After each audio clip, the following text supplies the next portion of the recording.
Hello there, and welcome to the Sleepy Science Channel. Tonight we'll be journeying across the vast and timeless expanse of ancient deserts, places of silence, of wonder, and endless horizons. Before us stretch landscapes that have endured for millennia, sand dunes that shift with the wind, rock formations carved by time, and oases that bloom with unexpected life. But there is so much more than meets the eye. Some of these deserts were once lush forests, their transformation spanning millions of years. A simple grain of sand may contain the story of mountains worn to dust, and the silence of the desert may be broken only by winds that have traveled across continents.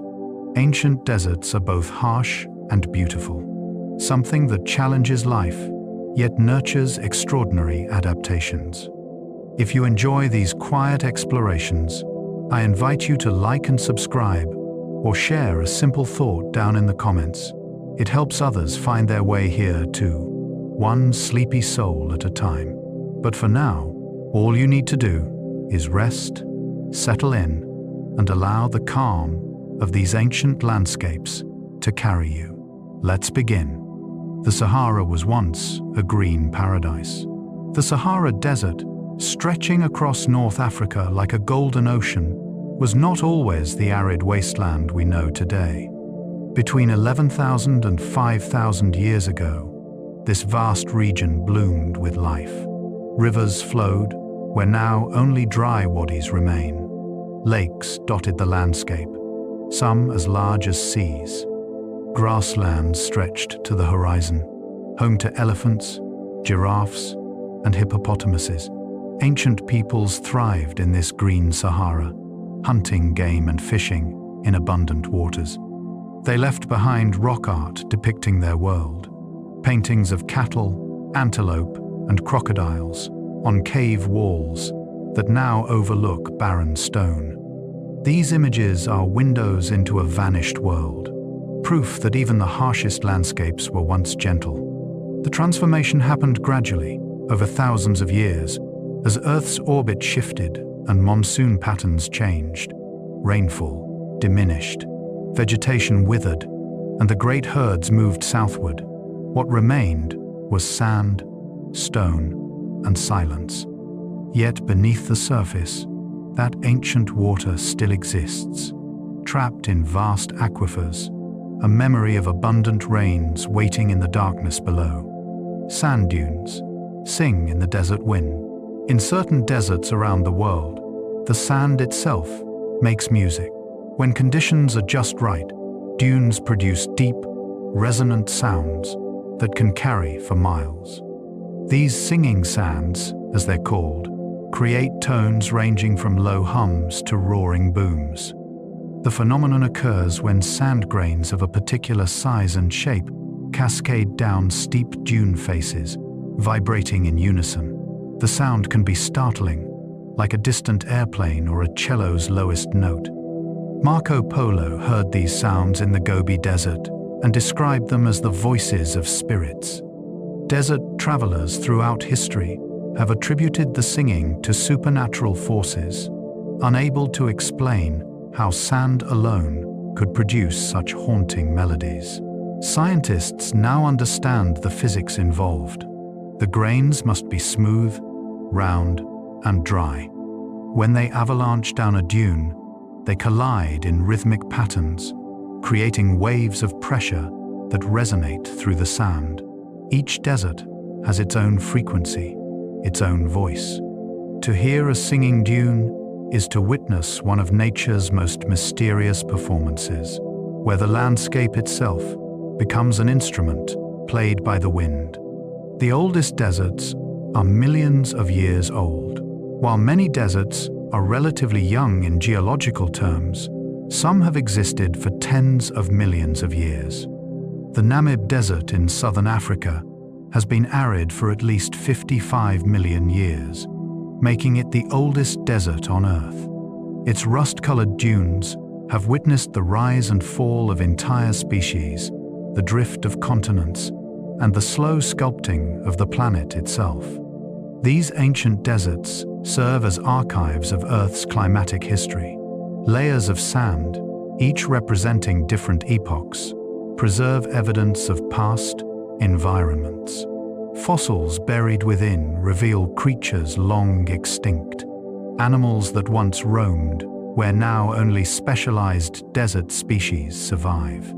The very age of these landscapes speaks to their stability, their resistance to the forces that have transformed other regions. To stand in such a desert is to stand on ground that has remained fundamentally unchanged, while mountains rose and eroded elsewhere, while forests grew and fell, while oceans advanced and retreated. The ancient deserts are survivors, testaments to endurance on a timescale almost beyond human comprehension. Desert sand comes from mountains worn to dust. Every grain of sand in a desert was once part of something larger. Mountains, cliffs, boulders, all slowly broken down by the relentless forces of weathering and erosion. Wind, water, and temperature changes work together over millions of years, fracturing rock into smaller and smaller pieces. Eventually, these fragments become sand, each grain a tiny remnant of ancient stone. The process is both violent and patient. Water seeps into cracks and freezes, expanding and splitting rock. Wind hurls particles against surfaces, abrading them grain by grain. Rivers carry sediment from highlands to lowlands, grinding it finer with every mile. By the time a piece of mountain becomes desert sand, it may have traveled hundreds of miles and existed for millions of years. Different deserts have different colored sands because they come from different source rocks. Red and orange sands contain iron oxide, rust from ancient stone. White sands come from quartz or gypsum. Black sands originate from volcanic rock. Each desert is a palette painted by geology, a landscape composed of mountains that no longer exist, reduced to their fundamental elements and scattered by the wind. Some desert sands are made of crushed seashells. Not all desert sand comes from mountains. In some coastal deserts, the dominant material is not weathered rock, but the crushed remains of marine life. These white gypsum sands, like those found in White Sands National Park in New Mexico, were once the shells and skeletons of creatures that lived in ancient seas. When these seas evaporated, they left behind deposits of gypsum and other minerals. Over time, weathering broke these deposits into fine crystals that resemble snow more than traditional sand. Unlike silica sand, gypsum doesn't absorb heat from the sun, remaining cool even on the hottest days. You can walk barefoot across these dunes in midday without discomfort, a rare gift in any desert. The connection between desert and ocean reminds us that landscapes transform. Seas become deserts, forests become grasslands, and the bones of ancient creatures become the foundation of entirely new ecosystems. Every handful of white sand is composed of countless tiny shells, the architectural remains of organisms that built their homes from calcium, dissolved in seawater, now returned to dust and scattered across a sea, landlocked desert. Deserts cover 1/3 of Earth's land. Surface deserts are far more common than many people realize. Approximately 1/3 of Earth's land surface qualifies as desert or semi-arid land. These regions receive less than 10 inches of rainfall per year, creating conditions where water is scarce and life must adapt or perish. They exist on every continent except Antarctica, which is itself technically a desert, the largest on Earth. Some deserts are hot, with scorching temperatures that can exceed 130 degrees Fahrenheit. Others are cold, their aridness coming not from heat but from geographical factors that block precipitation. The Gobi Desert experiences harsh winters with snow, while the Atacama Desert in Chile is so dry that some weather stations have never recorded rainfall in their entire operational history. The prevalence of deserts shapes global climate patterns. influences human settlement, and creates unique ecosystems found nowhere else. They are not wastelands, but complex environments where specialized life thrives. From the tiniest insects to the largest cacti, desert organisms demonstrate the remarkable adaptability of life. These vast, dry regions are integral to Earth's environmental systems, affecting wind patterns, ocean currents, and the distribution of nutrients across the planet. The Atacama Desert is the driest place on Earth. In northern Chile, stretching between the Pacific Ocean and the Andes Mountains, lies the Atacama Desert. This stark landscape holds the record as the driest non-polar place on Earth. Some regions within it have never received measurable rainfall in recorded history. Meteorological stations have operated for decades without detecting a single drop. The extreme aridity results from a perfect storm of geographical factors. Cold ocean currents offshore create stable air that resists rising and forming rain clouds. The Andes Mountains block moisture from the Amazon basin to the east, and the region sits beneath a subtropical high-pressure zone that suppresses precipitation. The result is a landscape so dry it resembles Mars. And NASA has tested rovers and instruments there before sending them to the Red Planet. Despite its dryness, life persists. Lichens cling to rocks, extracting moisture from coastal fog. Microbes live within salt crystals, entering dormancy for years until rare rains awaken them. In 2015, such a rain fell for the first time in decades, and the desert briefly exploded with wildflowers, seeds that had waited patiently in the soil for their moment. The Atacama teaches us that even the driest places are not dead, merely waiting.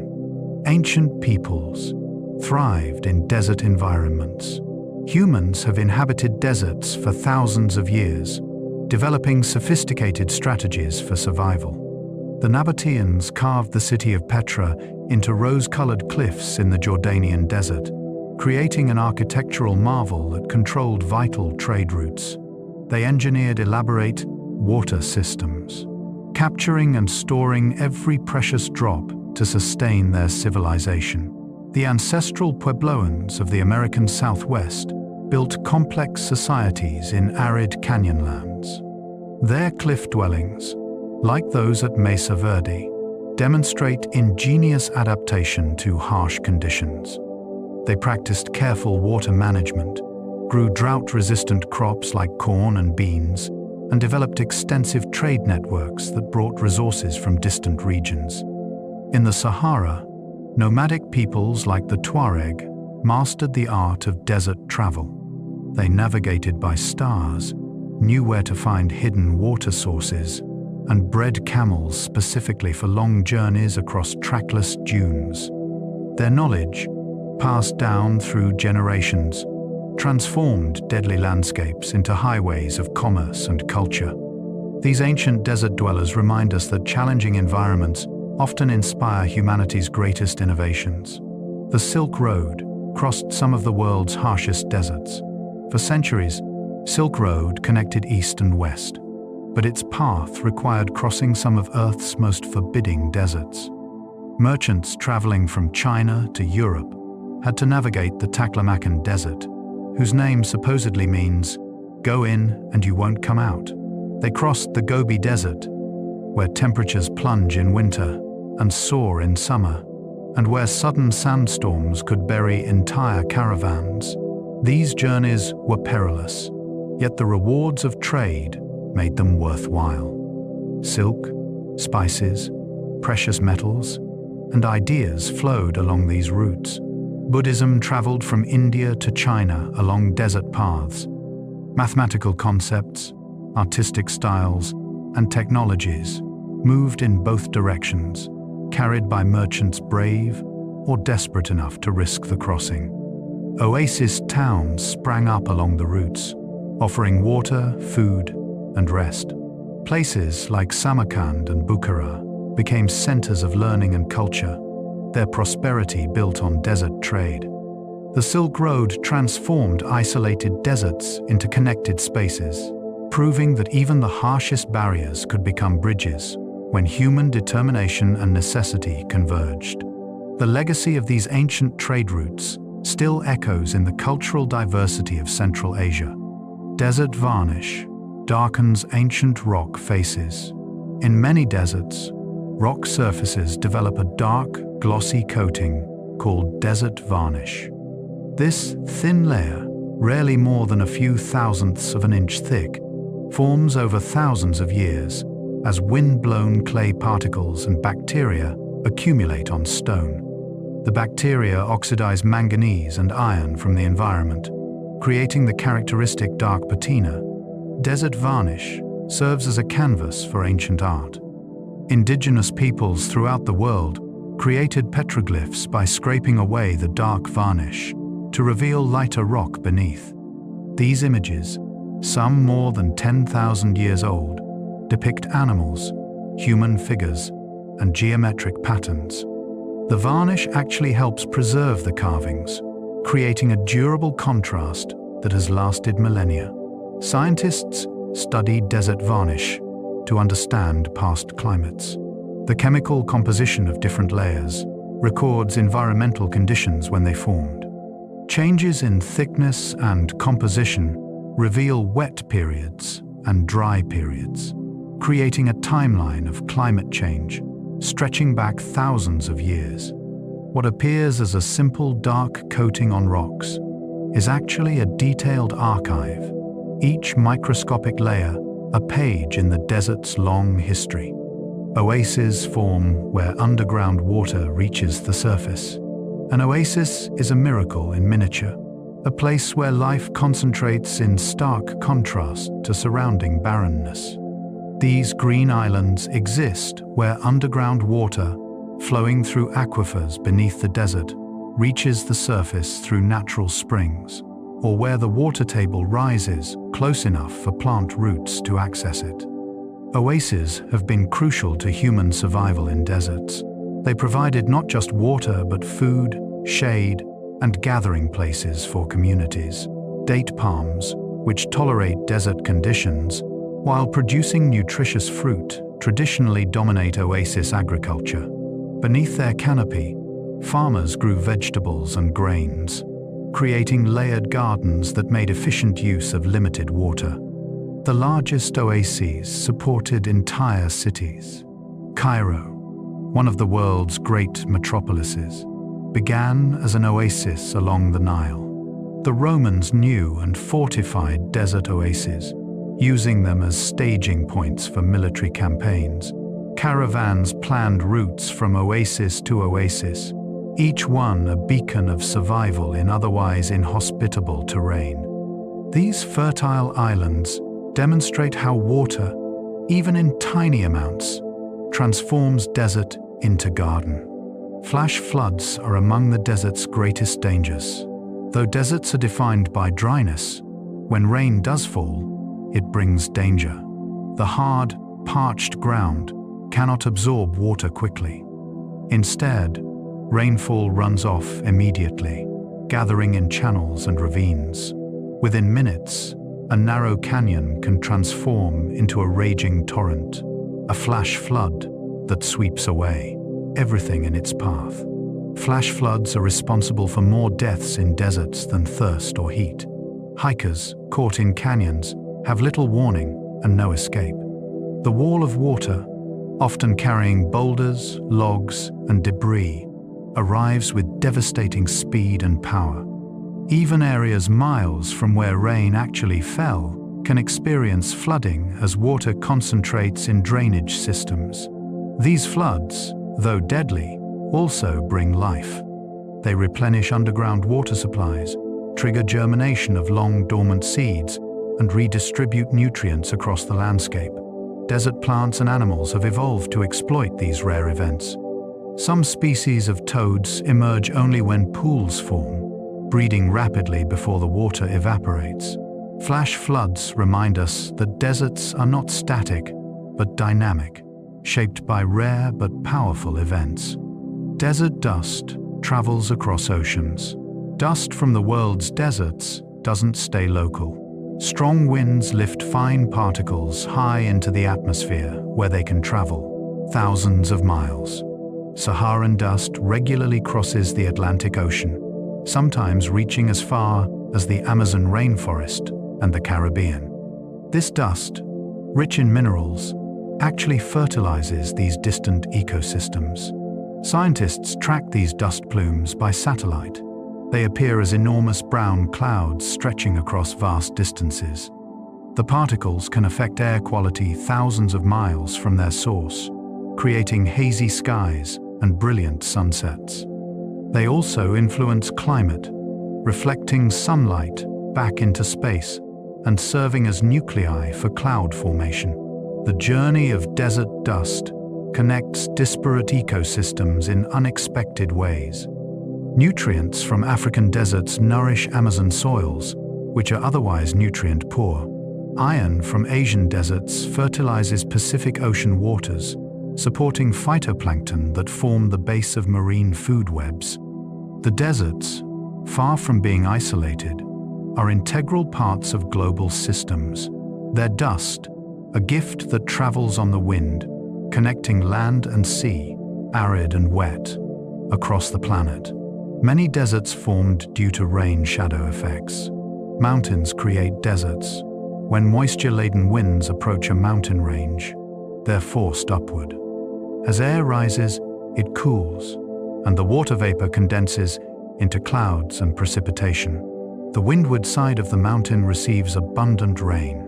But by the time the air descends on the far side, it has lost most of its moisture. This dry air warms as it descends, creating arid conditions in the mountain's rain shadow. The Atacama Desert exists partly because the Andes Mountains block moisture from the east. The deserts of the American Southwest lie in the rain shadow of the Sierra Nevada and Cascade ranges. The Gobi Desert is sheltered by the Himalayas. These geographical features create invisible barriers to precipitation, corridors of dryness stretching across landscapes. Rain shadow deserts often lie close to wet regions, separated only by a mountain ridge. The contrast can be dramatic. Lush forests on one slope and stark desert on the other. These paired landscapes demonstrate how local geography shapes climate, creating vastly different environments within short distances. The mountains stand as gatekeepers of moisture, deciding where rain falls and where it never reaches. Desert temperatures can vary. 50 degrees in one-day deserts experience extreme temperature fluctuations between day and night. Without cloud cover or atmospheric moisture to insulate the surface, heat absorbed during the day radiates quickly away after sunset. Summer days may reach 120 degrees Fahrenheit, while the same location drops to 70 degrees at night. In winter, deserts can freeze. This temperature swing challenges everything living in the desert. Animals must find shelter from midday heat and nighttime cold. Plants develop strategies to cope with thermal stress. Some cacti expand and contract with temperature changes, their accordion-like ribs allowing flexibility. Desert rocks crack and split from the constant expansion and constellation, a process called thermal weathering that slowly breaks stone into sand. For human travelers, the temperature variation requires careful planning. Clothing that protects from sun becomes insufficient when temperatures plummet after dark. Hypothermia is a real danger on desert nights, even after sweltering days. The wild temperature swings remind us that deserts are lands of extremes, where stability is rare and adaptation essential. Cacti store water in their thick stems. In the deserts of the Americas, cacti have evolved remarkable adaptations for conserving water. Their thick, fleshy stems serve as storage tanks, holding reserves of water that sustain the plant through long droughts. The stems are covered with a waxy coating that minimizes evaporation, and their shapes, often ribbed or columnar, maximize volume while minimizing surface area. Cacti have transformed their leaves into spines, reducing water loss through transpiration, while providing protection from herbivores. Photosynthesis, which typically requires open pores called stomata, happens differently in cacti. They open their stomata only at night when temperatures are cooler and humidity higher, storing the carbon dioxide for use during the day. This clever adaptation, called CAM photosynthesis, drastically reduces water loss. The saguaro cactus, icon of the American Southwest, can live for 200 years and grow over 40 feet tall. Its root system spreads wide but shallow, positioned to quickly absorb water when rare rains fall. A single saguaro can weigh several tons when fully hydrated, most of that weight being stored water. These plants are living systems, their success testament to millions of years of evolutionary refinement in one of Earth's most challenging environments. The Sahara expands and contracts over time. The Sahara Desert is not static. Its boundaries shift with climate cycles, expanding during dry periods and contracting when rainfall increases. Studies show that over the past century, the Sahara has grown by about 10%, largely due to natural climate variability and human activities like overgrazing and deforestation at its margins. But over longer timescales, changes are even more dramatic. The Green Sahara periods, when the region supported vast grasslands and lakes, recur roughly every 20,000 years, driven by cyclic changes in Earth's orbit and axial tilt. These changes affect the strength and position of monsoons, bringing rain to regions that are normally parched. The Sahara's expansion affects millions of people. The Sahel region, a transitional zone between the desert and more fertile lands to the south, faces desertification pressures. Communities that have farmed for generations find their land becoming increasingly arid. Understanding these cycles helps scientists predict future changes and assists communities in adapting to a landscape that refuses to remain fixed. Desert soil contains hidden life. Desert soil may appear lifeless, but beneath the surface, a complex ecosystem persists. Microorganisms, including bacteria, fungi, and archaea, live in the spaces between soil particles. These microbes form biological soil crusts on the surface, communities that stabilize sand, prevent erosion, and fix nitrogen from the atmosphere, enriching the soil. These crusts are fragile and take decades to develop. A single footstep can destroy years of growth, crushing the delicate structure and exposing soil to wind erosion. In popular desert recreation areas, the damage from foot traffic and vehicles can be extensive, scarring landscapes for generations. Conservation efforts now focus on protecting these invisible ecosystems that form the foundation of desert life. Beneath the crusts, fungi form networks connecting plant roots, facilitating the exchange of nutrients and water. Seeds lie dormant, sometimes for years or decades, waiting for the precise combination of moisture and temperature that triggers germination. The desert soil is not empty but waiting, filled with potential life that emerges only when conditions permit. It's a reservoir of possibility, patient and persistent. Some desert plants can live over 1,000 years. Longevity records in the plant kingdom often belong to desert species. The welwitschia, found only in the Namib Desert, can live for over 2,000 years.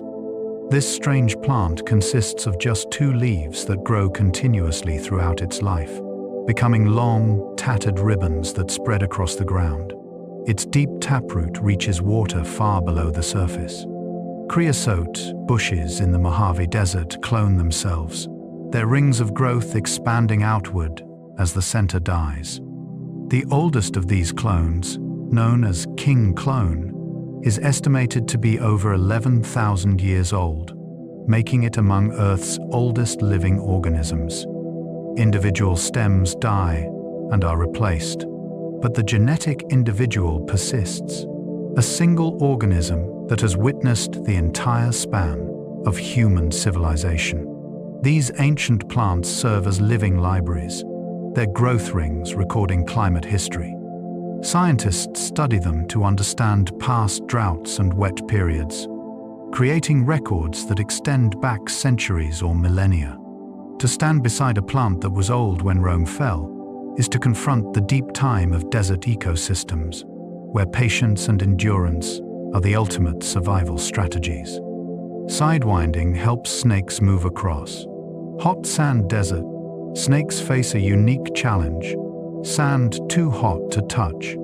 Many species have evolved sidewinding locomotion, a distinctive shaped movement where the snake lifts sections of its body off the ground while others remain in contact. This creates a characteristic J-shaped track in the sand and minimizes contact with the scorching surface. The sidewinder rattlesnake, found in North American deserts, has perfected this technique. By keeping most of its body elevated, it reduces heat transfer from the sand. The movement is also efficient in loose sand, where traditional snake locomotion would cause excessive slipping. Each curve of the body provides traction against the shifting substrate. Sidewinding has evolved independently in different desert regions, an example of convergent evolution where similar environments produce similar solutions. African and Asian desert snakes use sidewinding just as American species do, despite being separated by millions of years of evolution. The movement appears strange to human eyes, but it represents an elegant solution to the challenges of life on hot, loose surfaces. Desert animals are often nocturnal to avoid heat. The majority of desert animals are active primarily at night, when temperatures drop and humidity rises slightly. This nocturnal lifestyle helps them avoid the lethal heat of midday. Kangaroo rats, fennec foxes, scorpions, and most desert snakes emerge only after sunset, conducting their business of hunting and foraging under the cover of darkness. These creatures have evolved specialized senses for nighttime activity. Fennec foxes have enormous ears that not only dissipate heat, but also provide exceptional hearing for locating prey in darkness. Sidewinder rattlesnakes have heat-sensing pits that detect the infrared radiation emitted by warm-blooded prey. Scorpions fluoresce under ultraviolet light, glowing an eerie blue-green, though scientists still debate why this trait evolved. During daylight hours, these animals retreat to burrows where temperatures remain moderate even as the surface bakes. Some dig several feet down, where the temperature stays cool year-round. Their burrows become refuges, small pockets of survivable conditions in an otherwise hostile environment. This retreat underground transforms the desert into two worlds: the harsh, sun-blasted surface and the hidden, temperate realm beneath. Camels can survive weeks without water. The camel, synonymous with deserts, possesses extraordinary adaptations for conserving water. Contrary to popular belief, their humps don't store water, but fat, which can be metabolized for energy and water when food is scarce. A camel can lose up to 30% of its body weight through dehydration without serious harm, while most mammals would die after losing half that much. When water is available, camels can drink over 30 gallons in minutes, rehydrating rapidly. Their blood cells are oval-shaped rather than round, allowing blood to flow even when thickened by dehydration. Their kidneys produce highly concentrated urine, and their digestive systems extract maximum moisture from food. Even their nostrils can close to prevent moisture loss during exhalation. Camels can tolerate body temperature fluctuations that would be fatal to other mammals. Their temperature rises during the day, reducing the need for cooling through water evaporation, then drops at night, releasing stored heat.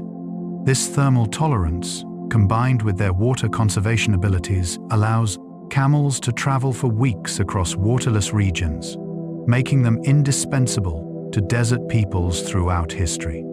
Some desert frogs spend years underground.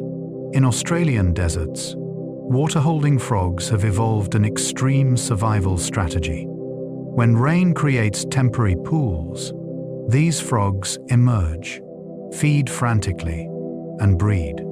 Before the water evaporates, they burrow underground, sometimes several feet deep, and create a cocoon from shed skin. This cocoon prevents water loss. Inside their underground chambers, the frogs enter a state of dormancy that can last for years. Their metabolism slows dramatically, and they survive on stored water and body fat. When heavy rains finally soak the ground, the frogs sense the moisture and dig their way to the surface, emerging to begin the cycle again. Aboriginal peoples traditionally dug up these frogs during droughts, gently squeezing them to access stored water. The ability to survive years of dormancy demonstrates the extreme adaptations desert life requires. These frogs are not merely tolerant of their environment, but have transformed their entire life cycle around scarcity. They are patient beyond measure, waiting underground while seasons pass above, confident that rain will eventually return. The Namib Desert has some of the world's tallest dunes along Namibia's skeleton coast. Massive sand dunes rise over 1,000 feet high. These mountains of sand, among the tallest dunes on Earth, glow orange and red in the sunlight, colored by iron oxide. Their immense size results from strong coastal winds and an abundant supply of sand from ancient rivers. Climbing these dunes is an exhausting endeavor. Each step forward results in sliding backward as sand gives way. The effort required to reach the summit leaves even fit climbers breathless. But the view from the top is otherworldly, an endless sea of orange dunes stretching to the horizon, their shadows creating dramatic contrasts in the angled sunlight. These dunes are constantly moving, albeit slowly. Wind pushes sand up the gentle windward slope, which then cascades down the steep leeward face. Over time, the entire dune marches across the landscape. Anything in its path, trees, roads, even buildings, eventually becomes buried.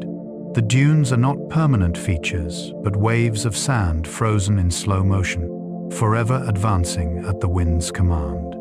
Desert beetles collect water from fog. The Namib Desert receives almost no rainfall, but frequent fog rolls in from the Atlantic Ocean. The Namib beetle has evolved a remarkable method for harvesting this fog. Its back is covered with tiny bumps and valleys. The bumps hydrophilic, attracting water, and the valleys hydrophobic, repelling it. When fog settles on the beetle's back, water droplets collect on the bumps, growing until they become heavy enough to roll down the valleys toward the beetle's mouth. This ingenious system provides enough water for survival in one of Earth's driest environments. The beetle faces into the wind, tilts its body forward, and waits for fog to arrive, essentially drinking from the air. Scientists have studied the beetle's water collection system as a model for human technology. Engineers have designed fog-collecting nets inspired by the beetle, providing water to desert communities. Architects have explored building materials with similar properties for collecting moisture. This tiny insect has become a teacher, demonstrating that nature's solutions to extreme problems often surpass human ingenuity. Ancient river valleys, carved desert landscapes. Many desert features were created not by current conditions, but by past climates. River valleys wind through landscapes that haven't seen flowing water in thousands of years. These dry channels, called wadis or arroyos, were carved when the region received more rainfall. They remain as ghosts of vanished rivers, their paths still visible from above. During brief rainstorms, these channels temporarily come alive, channeling flash floods toward low points, but most of the time, they lie empty, their floors cracked and dusty. Yet they shape the landscape, determining where roads can cross, where settlements can establish, and where water will flow when rain eventually returns. Ancient river systems sometimes reveal unexpected resources. Beneath wadis, groundwater often flows, following the same channels carved by surface water millions of years ago. Wells dug in these locations tap into supplies that have sustained life through countless generations. The dry valleys are not dead, but sleeping, waiting for the climate cycles that will eventually bring rivers back to life. Petrified forests reveal ancient desert borders.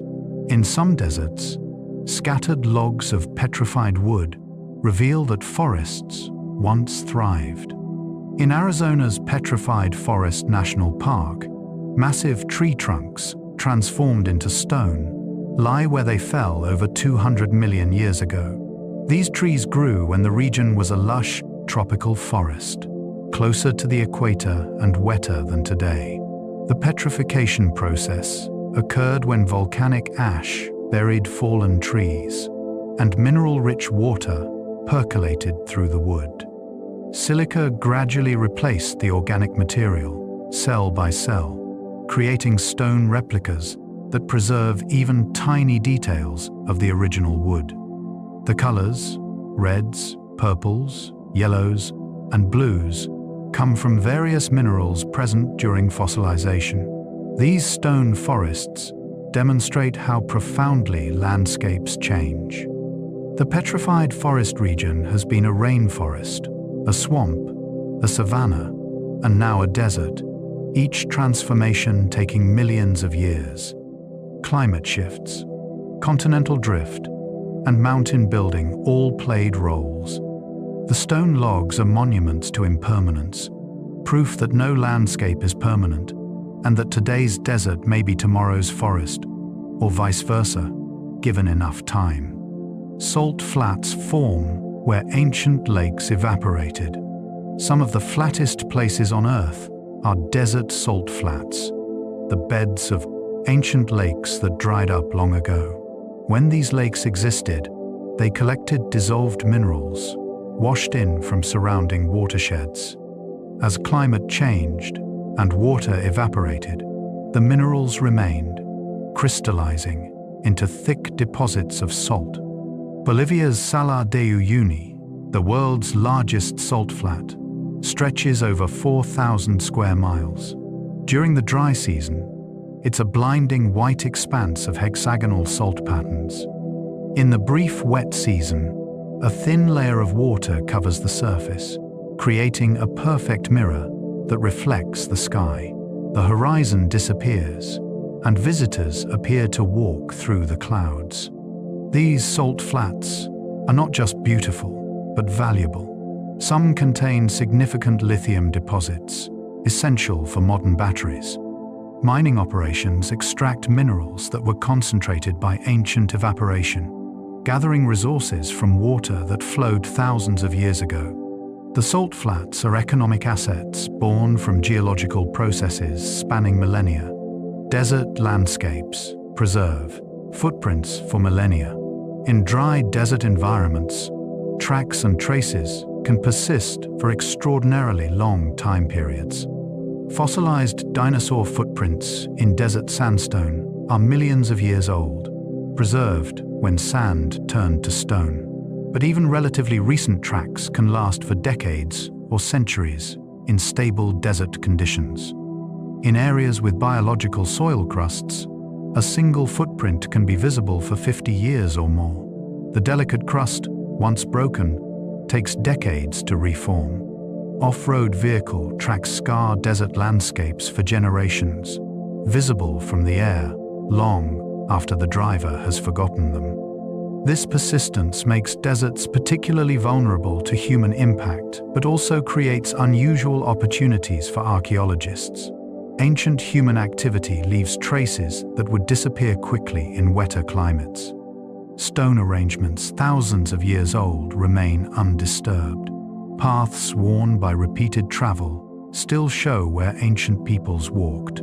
The desert preserves human history, with a clarity and completeness found nowhere else, holding memories in its patient soil. Indigenous peoples developed deep desert knowledge.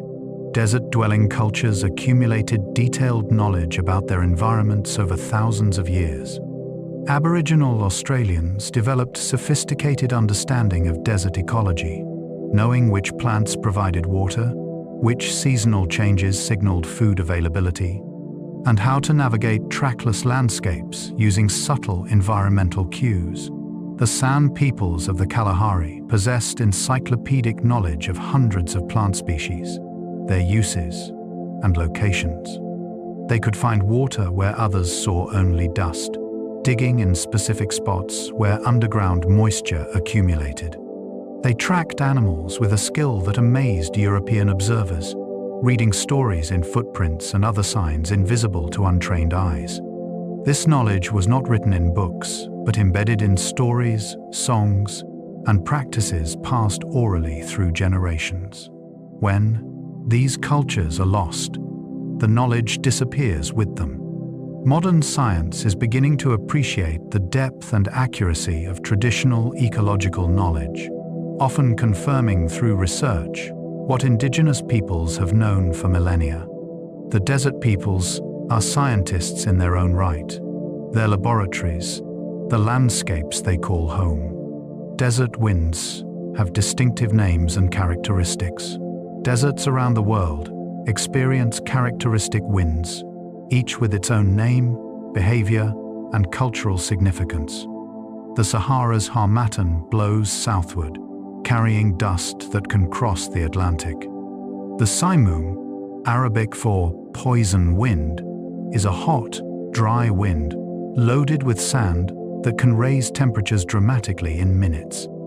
North America's Santa Ana winds sweep from deserts toward the coast, bringing heat and dryness that elevate wildfire danger. The Australian desert generates dust storms that can engulf entire cities. The Middle East's Shamal, a northwesterly wind, blows almost constantly in summer, shaping both landscape and human activity. These winds have shaped cultures and languages. People developed architecture to cope with prevailing winds, designing buildings to channel breezes or shelter from sandstorms. Agricultural practices accounted for wind patterns, determining what could be grown and when. To understand a desert is to understand its winds, the invisible forces that sculpt dunes, erode rock, and carry life-giving moisture or devastating dryness. Star dunes form where winds blow from multiple directions. Sand dunes come in many shapes, each revealing the wind patterns that created them. Star dunes, among the most spectacular, form where winds blow from multiple directions throughout the year. These massive dunes have arms radiating from a central peak, creating patterns that resemble stars when viewed from above. Star dunes can grow taller than any other dune type because sand accumulates at the center rather than migrating in one direction. Some reach heights of over 1,000 feet. They're relatively stable compared to other dune forms, remaining in place for centuries while their arms shift and reshape with changing wind directions. These dunes are found in the deserts of North Africa, the Arabian Peninsula, and parts of Asia. To stand at the base of a star dune is to feel dwarfed by the power of wind working over countless years. Each arm is steep and knife-edged, dangerous to climb but beautiful in its geometric precision. Star dunes remind us that even chaos, multiple winds from different directions, can create order. Crescent dunes march across desert floors. Barchan dunes, shaped like crescents or horseshoes, are among the most recognizable desert features. They form in areas with limited sand supply and winds blowing primarily from one direction. The horns of the crescent point downwind, and the steep slip face lies between them. These dunes are migratory, moving steadily across the landscape. Sand grains blow up the gentle windward slope, accumulate at the crest, then avalanche down the steep leeward side. Over time, the entire dune advances, sometimes dozens of feet per year. In deserts with many barchans, they march in formation like an army across the plain. Individual barchans can merge or split depending on sand supply and wind conditions. They may collide and combine into larger features or fragment into smaller dunes.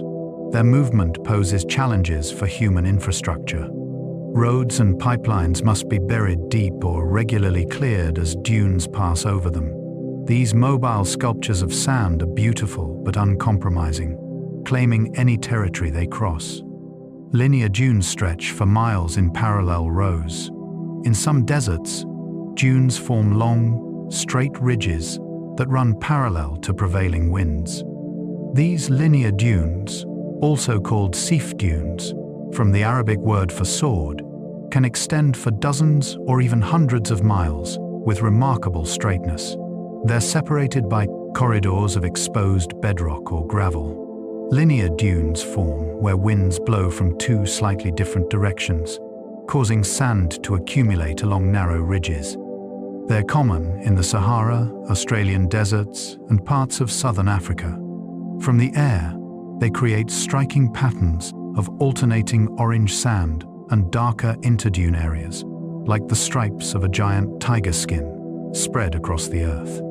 These dunes can persist for thousands of years, their positions stable even as individual sand grains migrate along their lengths. Ancient linear dunes, now stabilized by vegetation, reveal that areas currently dry were once even more arid. They serve as markers of past climates, frozen waves in a sea of sand that has long since calmed. Desert pavement forms a protective armor.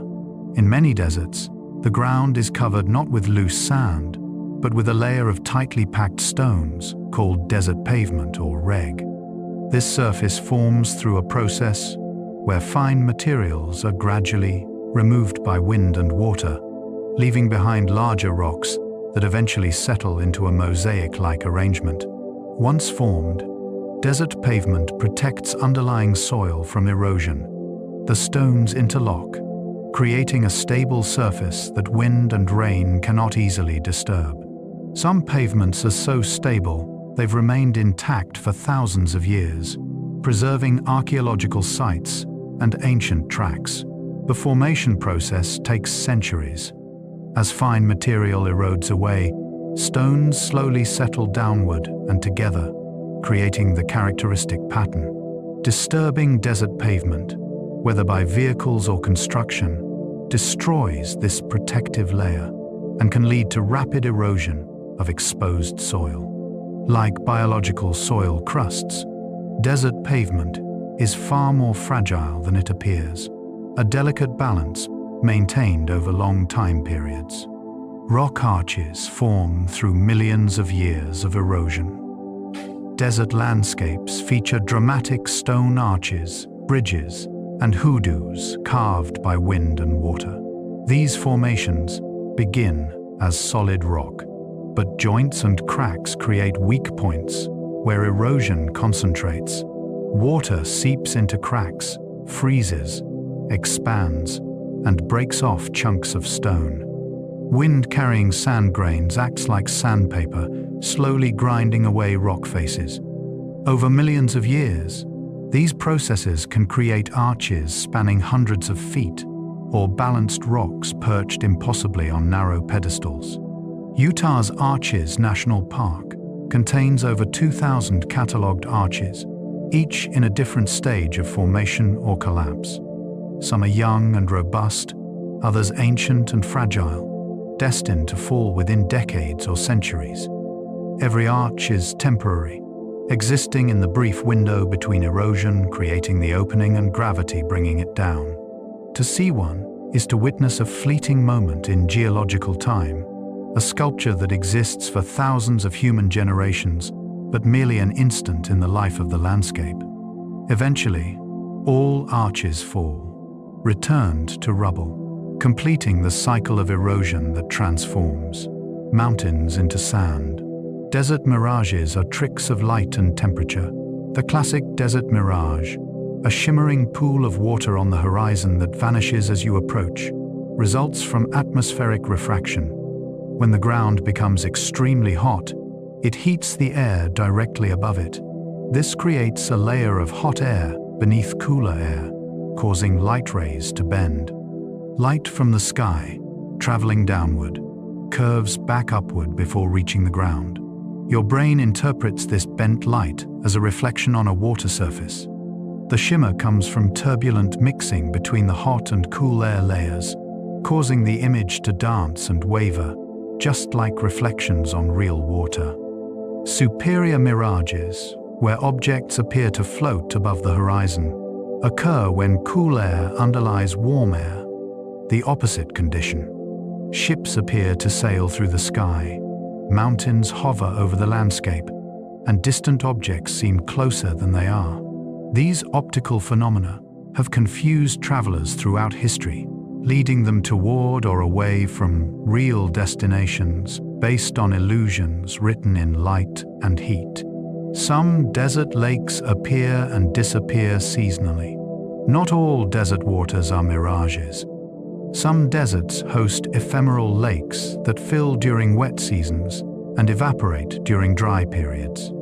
These shallow water bodies, called playas, can cover hundreds of square miles when full but become dry lake beds the rest of the year. When water appears, life responds explosively. Microorganisms bloom, creating colorful patterns in the water. Migratory birds arrive by the thousands to feed on the sudden abundance. Crustaceans like fairy shrimp hatch from eggs that have lain dormant in the dry soil, sometimes for years, complete their entire life cycle in weeks, and leave behind new eggs before the water disappears. These ephemeral lakes demonstrate desert opportunism. Nothing waits for perfect conditions. Life erupts whenever opportunity presents itself. The timing is uncertain, arrivals irregular.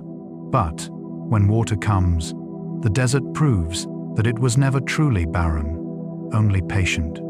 Each player is a stage where the same drama repeats irregularly across decades, its actors emerging from dormancy to perform their roles before returning to wait. Desert soil can turn to concrete when wet.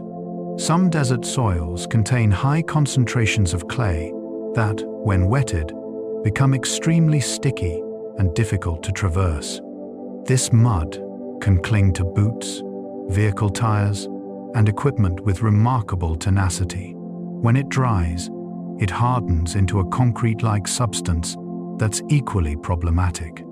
Military forces throughout history have discovered that deserts, despite appearing open and passable, can become impassable quagmires after rain. Vehicles bog down, convoys halt, and armies that moved freely across dry ground find themselves stuck.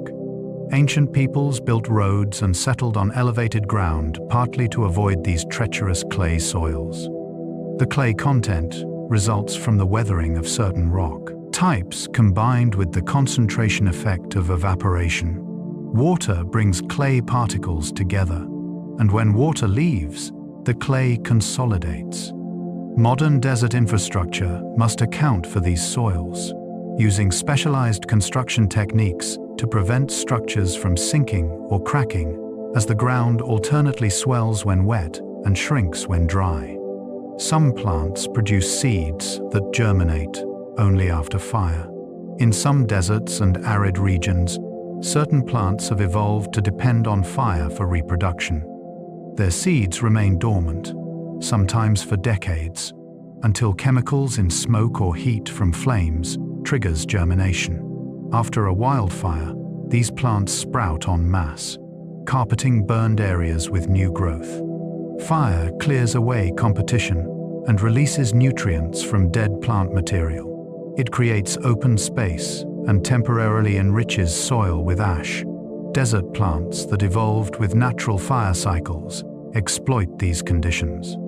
Their seeds wait patiently through long fire-free periods, then all germinate together when fire finally comes, overwhelming herbivores that might eat them and ensuring some survive to reproduce. In some desert ecosystems, fire suppression by humans has disrupted these cycles. Without regular fires, fire-adapted species decline while others flourish. The accumulated dead plant material creates conditions for catastrophic fires, far more intense than the frequent small fires that historically shaped these landscapes. Understanding fire's role challenges the perception of deserts as unchanging, revealing them as dynamic systems shaped by periodic disturbance. Desert lizards use behavioral thermoregulation. Desert reptiles cannot regulate their body temperature internally like mammals do. Instead, they use behavioral thermoregulation, carefully positioning themselves to heat up or cool down as needed. A lizard might bask on a warm rock in the cool morning, retreat to shade during midday heat, and emerge again in the afternoon as temperatures moderate. Some species do thermal dances, lifting, alternating feet to avoid prolonged contact with hot ground. Others climb into bushes where air temperatures are lower than ground level. The fringe-toed lizard can dive into loose sand and swim beneath the surface where temperatures remain more moderate. This behavioral control requires detailed knowledge of microclimates. A single boulder creates zones with different temperatures: the sunny side, the shaded side, the top, the base. Desert lizards map these thermal landscapes mentally, moving between zones throughout the day to maintain optimal body temperature. Their seemingly random movements are actually carefully calculated journeys through a world where a few inches can mean the difference between comfort and death. Sandstorms can reach miles. High desert sandstorms, also called haboobs, are massive walls of dust and sand that can tower thousands of feet high and stretch for dozens of miles wide. They form when cold air, from thunderstorms or strong weather fronts, rushes across dry desert surfaces, lifting vast quantities of loose sediment. These storms advance like solid walls of brown or orange, engulfing everything in their path. Visibility drops to zero within seconds. The dust penetrates buildings, vehicles, and equipment, getting into lungs and eyes. In severe storms, static electricity from colliding particles can damage electronics. Modern cities on desert margins, like Phoenix, Arizona, occasionally experience haboobs that darken the sky and halt all activity. Historical accounts describe armies lost in sandstorms, caravans buried, and entire settlements abandoned after particularly severe events. The Persian army of Cambyses, 50,000 strong, reportedly vanished in a sandstorm in the 6th century BCE, never to be seen again. While this story may be legendary, it reflects the genuine danger these storms pose and the fear they've inspired throughout human history. Dust devils are common desert phenomena. On hot desert days, spinning columns of dust often rise from the ground and dance across the landscape. These dust devils form when intensely heated air near the surface rises rapidly through cooler air above. If there's any rotation in the wind, the rising air begins to spin, creating a vortex. Dust devils can range from small whirlwinds barely a foot across to massive vortices over 100 feet wide and thousands of feet tall. Most last only minutes, but some persist for hours, moving across the terrain as winds shift. They're generally harmless, though large ones can damage structures and have knocked over vehicles. On Mars, dust devils are even more common than on Earth and play an important role in the planet's climate by lofting dust into the thin atmosphere. Rovers on Mars have photographed these Martian whirlwinds, and some have even passed directly over the robots, momentarily cleaning solar panels of accumulated dust, inadvertently extending mission durations. Ancient trade routes followed specific desert paths. Desert crossings were matters of life and death for ancient travelers. Trade routes developed along paths with reliable water sources, spaced at intervals that caravans could traverse. Knowledge of these routes was valuable, closely guarded by those who possessed it. The trans-Saharan trade routes connected sub-Saharan Africa with the Mediterranean world. Merchants transported gold, salt, slaves, and ivory across the desert, following routes marked by landmarks visible for miles. Navigation relied on stars, wind patterns, and subtle features in the landscape that trained guides could read like maps. Some routes were so heavily traveled that they wore visible paths into desert pavement, grooves still visible centuries after the trade ceased.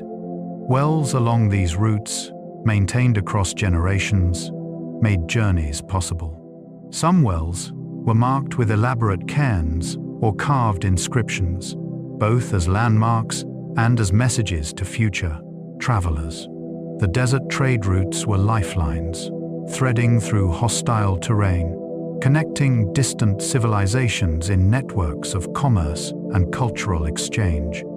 Desert colors change. Throughout the day, the desert is a landscape of shifting colors.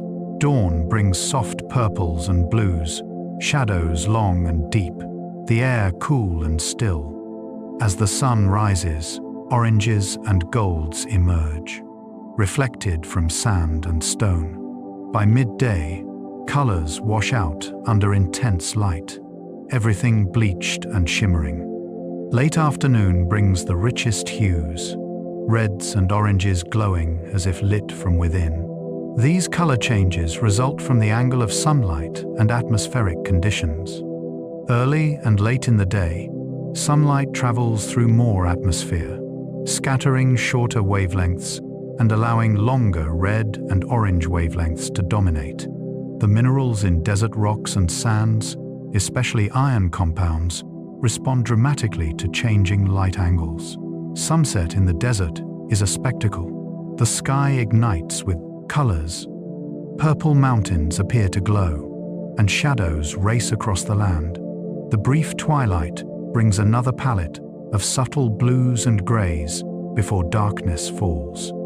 To photograph the desert requires understanding these shifts, timing expeditions, to catch the moments when light and landscape combine to create images of breathtaking beauty. Some desert soils are millions of years old. Unlike temperate regions where soils are regularly renewed by vegetation, water, and biological activity, some desert soils are extraordinarily old. In the driest deserts, soil formation processes operate so slowly that surfaces can remain virtually unchanged for millions of years.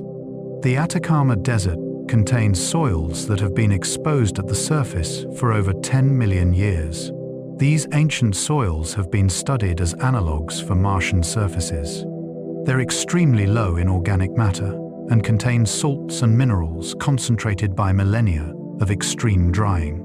Some harbor microbial communities that survive in conditions scientists once thought too harsh for life. These ancient soils challenge our understanding of soil science. They're not actively forming in the traditional sense, but are stable surfaces where erosion is balanced by the slow addition of dust from elsewhere. They represent extreme endpoints of soil development, where the usual processes of weathering, biological activity, and organic matter accumulation nearly cease, creating landscapes that change imperceptibly across timescales measured in millions of years. Flash floods carve slot canyons. Among the most beautiful desert features are slot canyons, narrow passages carved through rock by flash floods. These canyons can be only a few feet wide, but hundreds of feet deep. Their walls smooth and sculpted by water and sand. Light filtering from above creates ethereal glows, beams that illuminate swirling patterns in the stone. Slot canyons form, where floods concentrate in narrow channels. The water, often carrying rocks and debris, acts as a powerful cutting tool. Each flood removes a little more stone, grinding and polishing the walls. Over thousands of years, deep passages emerge, winding through bedrock in serpentine curves. These canyons are beautiful, but dangerous. They offer no escape if a flash flood arrives. The water can rise 50 feet in minutes, turning a peaceful hike into a fight for survival. Yet people are drawn to them, captivated by their otherworldly beauty. Standing in a slot canyon, with walls of flowing stone rising overhead and beams of light illuminating the narrow space, is to be inside a natural sculpture, in a gallery carved by water and time. Desert wildflowers create temporary gardens. In years, when rainfall timing is perfect, deserts explode with wildflowers. Seeds that have lain dormant, sometimes for decades, suddenly germinate en masse. Within weeks, the desert transforms from barren brown to carpets of yellow, purple, orange, and red. These super bloom events attract visitors from around the world. The flowers time their appearance precisely. If rain comes too early or too late, or if temperatures aren't right, seeds remain dormant.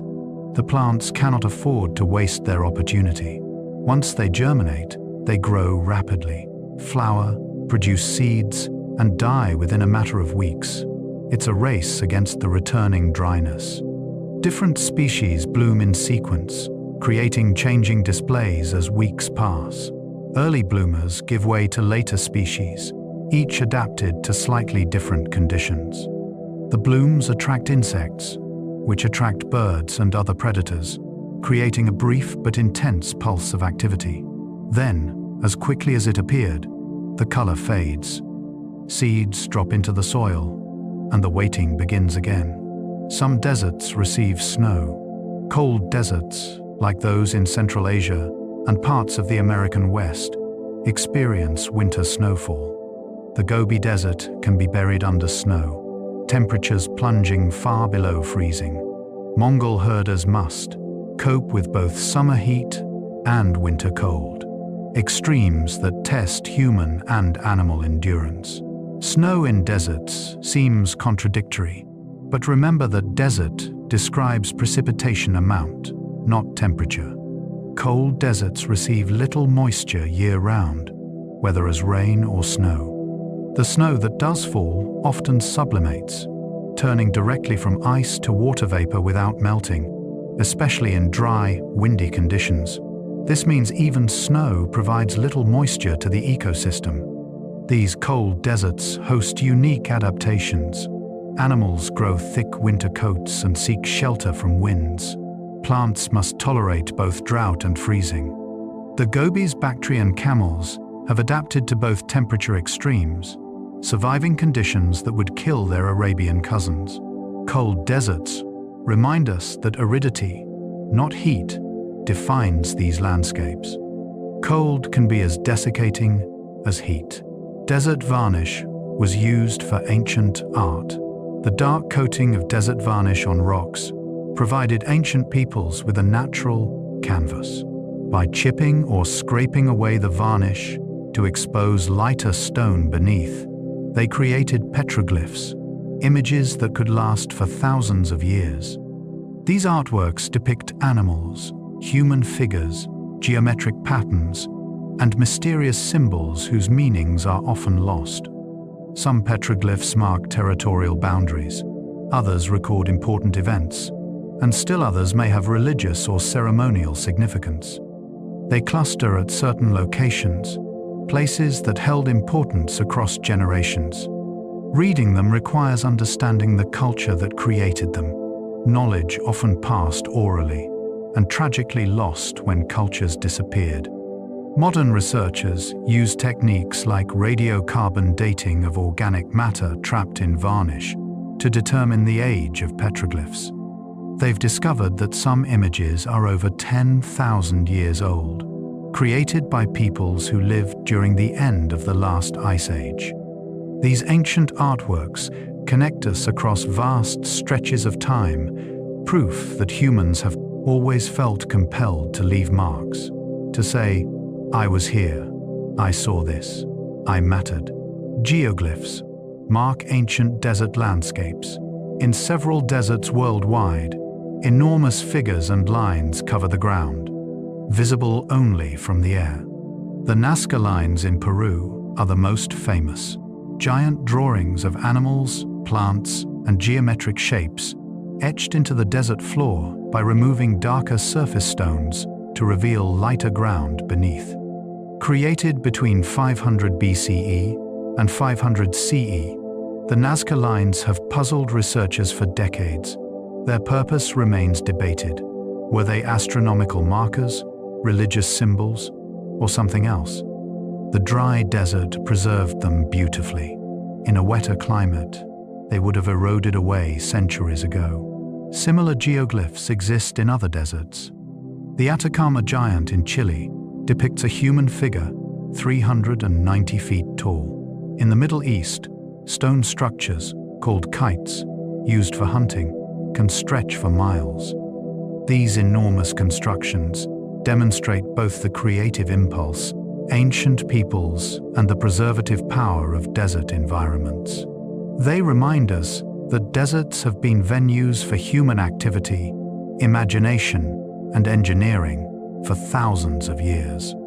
Underground rivers flow beneath desert surfaces. Beneath many deserts, water flows in subterranean aquifers, rivers of groundwater moving slowly through porous rock. These aquifers were charged thousands of years ago during wetter climate periods.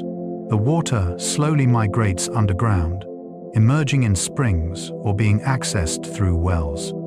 The Nubian sandstone aquifer beneath the Sahara is one of the largest groundwater systems on Earth, containing water that fell as rain during the Green Sahara periods.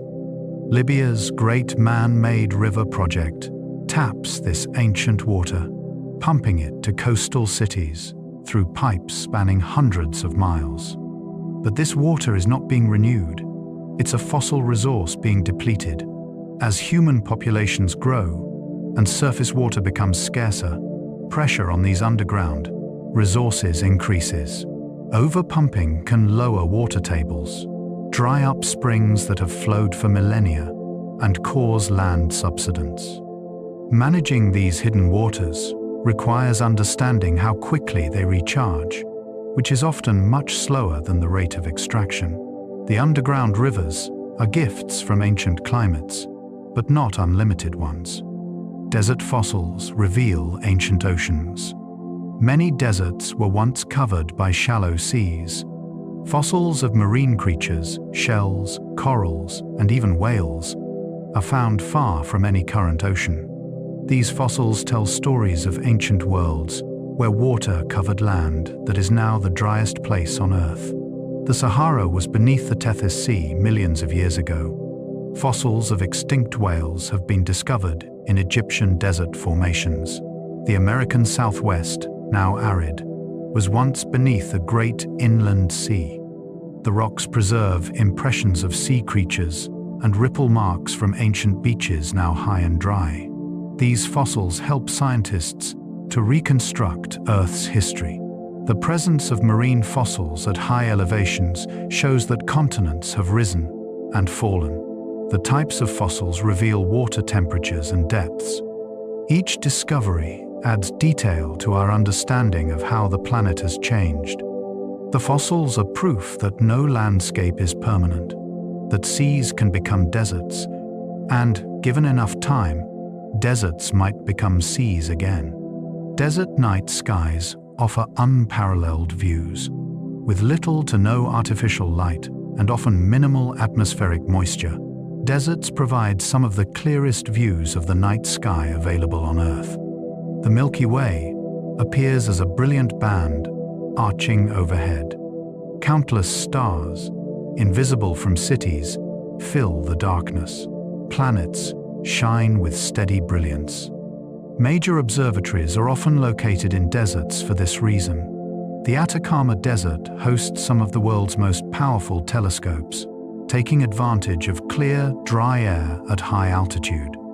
Astronomers conduct research night after night, in conditions amateur stargazers might experience once in a lifetime. For ancient desert peoples, the stars were crucial for navigation, timekeeping, and cultural identity. Desert nomads memorized the positions of hundreds of stars, using them to traverse featureless landscapes. The clarity of desert skies made astronomy possible for civilizations around the world. To lie on desert sand under unpolluted night skies is to see the universe as our ancestors saw it, vast, beautiful, and filled with mystery. Ancient cities were abandoned to the desert. Throughout desert regions, ruins of once great cities lie half buried in sand. Petra, carved into Jordanian cliffs, was a thriving Nabatean capital before being gradually abandoned. Palmyra, in Syria, was a wealthy trading hub connecting east and west before declining into obscurity. These cities flourished while trade routes remained active and water sources proved reliable. The reasons for abandonment varied. Trade routes shifted, removing economic foundations. Water sources failed as climate changed or aquifers depleted. Warfare destroyed infrastructure and dispersed populations. Sometimes, the accumulation of salt in irrigated fields made agriculture impossible, a process called salinization that doomed several ancient civilizations. These ruins remind us of civilization's fragility in harsh environments. The same deserts that preserved these sites so beautifully also contributed to their demise. Walking through abandoned cities, with sand drifting through empty streets and wind whistling through vacant buildings, we see how quickly nature reclaims what humans built. The desert is patient, outlasting empires and slowly erasing all evidence of their existence. Irrigation transformed some deserts into gardens. Where water could be controlled, deserts became productive agricultural lands. Ancient civilizations developed sophisticated irrigation systems, transforming arid landscapes into gardens and farms. The Mesopotamians created canal networks from the Tigris and Euphrates rivers. The Hohokam in Arizona built hundreds of miles of canals from the Salt River. These irrigation systems required tremendous labor to construct and constant maintenance to function. Communities organized around water management, developing complex social structures to allocate this precious resource. Laws governing water rights appeared among humanity's earliest legal codes, reflecting its critical importance. But irrigation in deserts carries risks. Water brought to arid lands carries dissolved minerals. When water evaporates or is consumed by plants, the minerals remain, slowly accumulating in soil. Over centuries, this can create toxic salt concentrations that kill crops. Many ancient irrigation-based civilizations ultimately failed due to salinization. Modern desert agriculture faces the same challenges, seeking sustainable practices that avoid repeating ancient mistakes. Desert winds shape rocks into fantastic forms. Wind-driven sand is a powerful abrasive force that sculpts rock into dramatic shapes. In many deserts, formations called hoodoos, yardangs, and ventifacts display the artistic power of wind erosion. These features can resemble mushrooms, arches, pillars, and abstract sculptures, each one unique. The process is selective. Wind erosion affects some rock types more than others, and sand-laden wind concentrates its cutting power at specific heights, often creating undercut bases on pillars. Different minerals within rock weather at different rates, leaving intricate patterns and textures on eroded surfaces. Some of these formations have become iconic landmarks. Utah's Goblin Valley contains thousands of hoodoos clustered across the landscape. Egypt's White Desert features chalk formations shaped into surreal white sculptures. These wind-carved rocks demonstrate that erosion is not merely destructive, but creative. An artist, working with patience measured in millions of years, crafting galleries that exist for a geological moment before crumbling back to dust. Desert plants have deep or wide root systems. Water is life in the desert, and plants have evolved remarkable root systems to access it. Some plants, like mesquite trees, send taproots deep underground, sometimes 100 feet or more, reaching water tables far below the surface. These deep roots allow the plant to survive surface drought, tapping reserves unavailable to shallow-rooted species.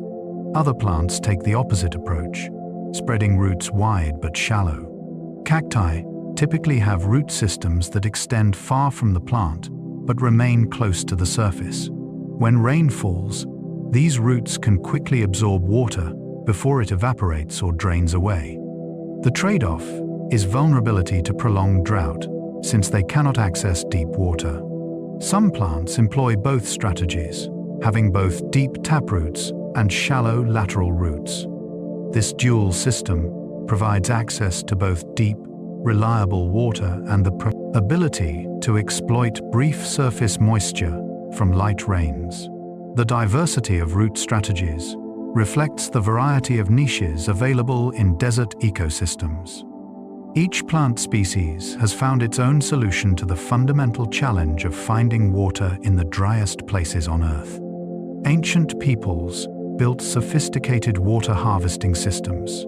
Desert civilizations developed ingenious methods for capturing and storing scarce water.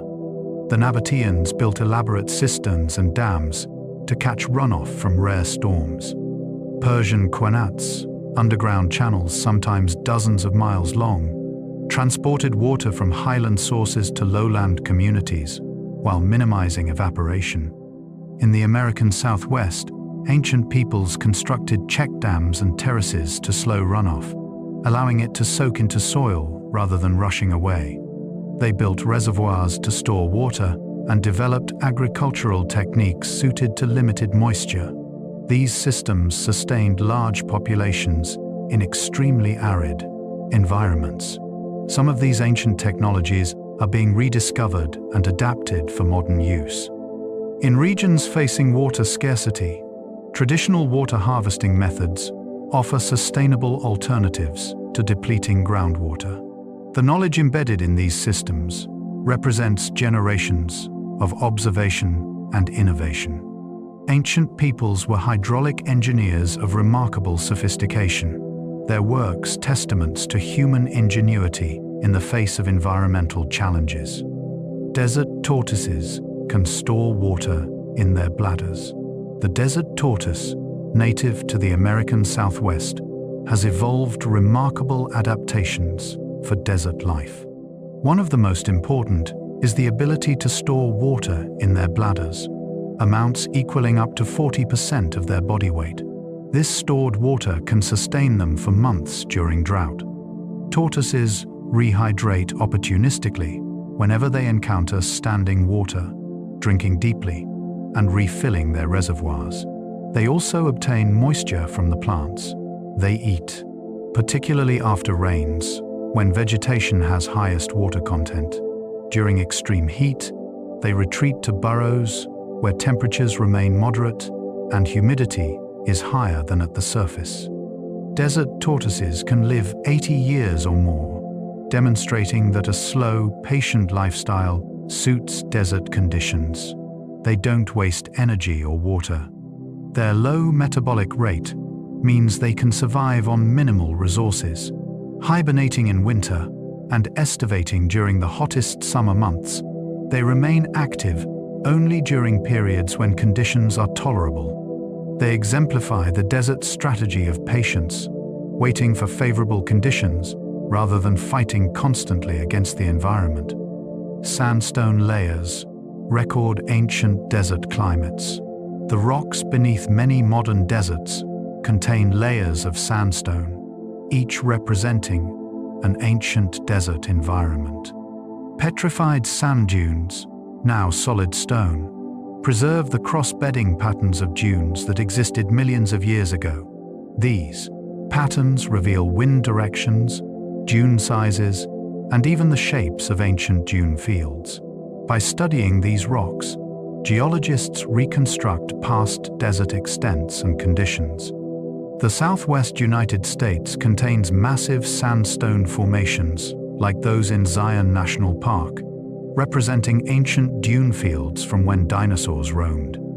The Navajo sandstone, particularly, preserves one of the largest ancient sand seas known, comparable in size to the modern Sahara. These ancient deserts moved across the landscape as continents drifted and climates changed. The same region could be desert, then ocean, then forest, then desert again, each environment leaving its characteristic rock layer. Reading these layers is like reading chapters in Earth's autobiography, each page recording conditions during a different geological period. The stones beneath our feet remember when this place was utterly different. Some desert bacteria survive inside salt crystals. Life finds ways to persist even in the harshest conditions. In the driest deserts, bacteria live inside salt crystals, sealed away from the hostile external environment. These halophilic, or salt-loving, bacteria can survive in conditions that would instantly kill most organisms. The crystals provide protection from ultraviolet radiation, extreme dryness, and temperature fluctuations. The bacteria remain dormant for years or even decades, becoming active only when rare moisture dissolves the crystal enough for them to briefly metabolize and reproduce. Then they return to dormancy as conditions dry again. These extremophiles have attracted scientific attention as analogues for potential life on Mars or other harsh environments in our solar system. If life can persist in salt crystals in Earth's driest deserts, perhaps it could exist in similar refuges on other worlds. Studying these bacteria expands our understanding of life's limits and possibilities. They prove that lifeless desert is often a matter of scale, invisible organisms persisting where visible life cannot. Meteor impacts create desert craters. Deserts preserve impact craters that erosion has erased in wetter climates. Arizona's Barringer crater, nearly a mile across and 550 feet deep, was created by a meteorite impact about 50,000 years ago. The dry desert environment has kept it remarkably well preserved compared to older craters elsewhere that have eroded away. These craters provide insights into impact processes and allow scientists to study how meteorites affect planetary surfaces. The distribution of ejected material, the structure of shocked rocks, and the crater's shape all reveal details about the impact event. Understanding these features helps scientists interpret craters on other planets and moons. Desert craters also demonstrate the power of cosmic collisions. The Barringer crater's impactor was only about 150 feet across, yet it excavated millions of tons of rock and created a feature visible from space. Larger impacts in Earth's history have caused mass extinctions and reshaped the planet. The preserved craters in deserts are scars from the past, reminders that Earth exists in a cosmic shooting gallery. Desert dew forms. Despite extreme dryness, even in deserts, dew can form on cool nights when temperatures drop and relative humidity rises. As surfaces cool below the dew point, water vapor in the air condenses onto them. In some deserts, This dew provides crucial moisture to plants, insects, and microorganisms. Certain plants have evolved to maximize dew collection. Their leaves channel droplets toward roots. Some desert beetles, like the Namib beetle described earlier, have specialized body structures for harvesting dew and fog. For tiny organisms, dew represents a significant water source, enough to sustain them between rains. The amount of dew is small, typically only a fraction of an inch of water equivalent. But in environments where every drop matters, dew can make the difference between survival and death. Some lichens and mosses obtain nearly all their moisture from dew and fog. They demonstrate that even trace amounts of water, delivered reliably, can support life in seemingly impossible conditions. Desert soils are often alkaline. Many desert soils have high pH values, making them alkaline rather than acidic. This alkalinity results from limited rainfall, which means soluble compounds aren't washed away as they are in wetter climates. Calcium carbonate and other alkaline minerals accumulate, sometimes forming hardpan layers called caliche that cement soil particles into concrete-like masses. Caliche layers can be several feet thick and nearly impermeable to water and roots. This creates challenges for agriculture and construction.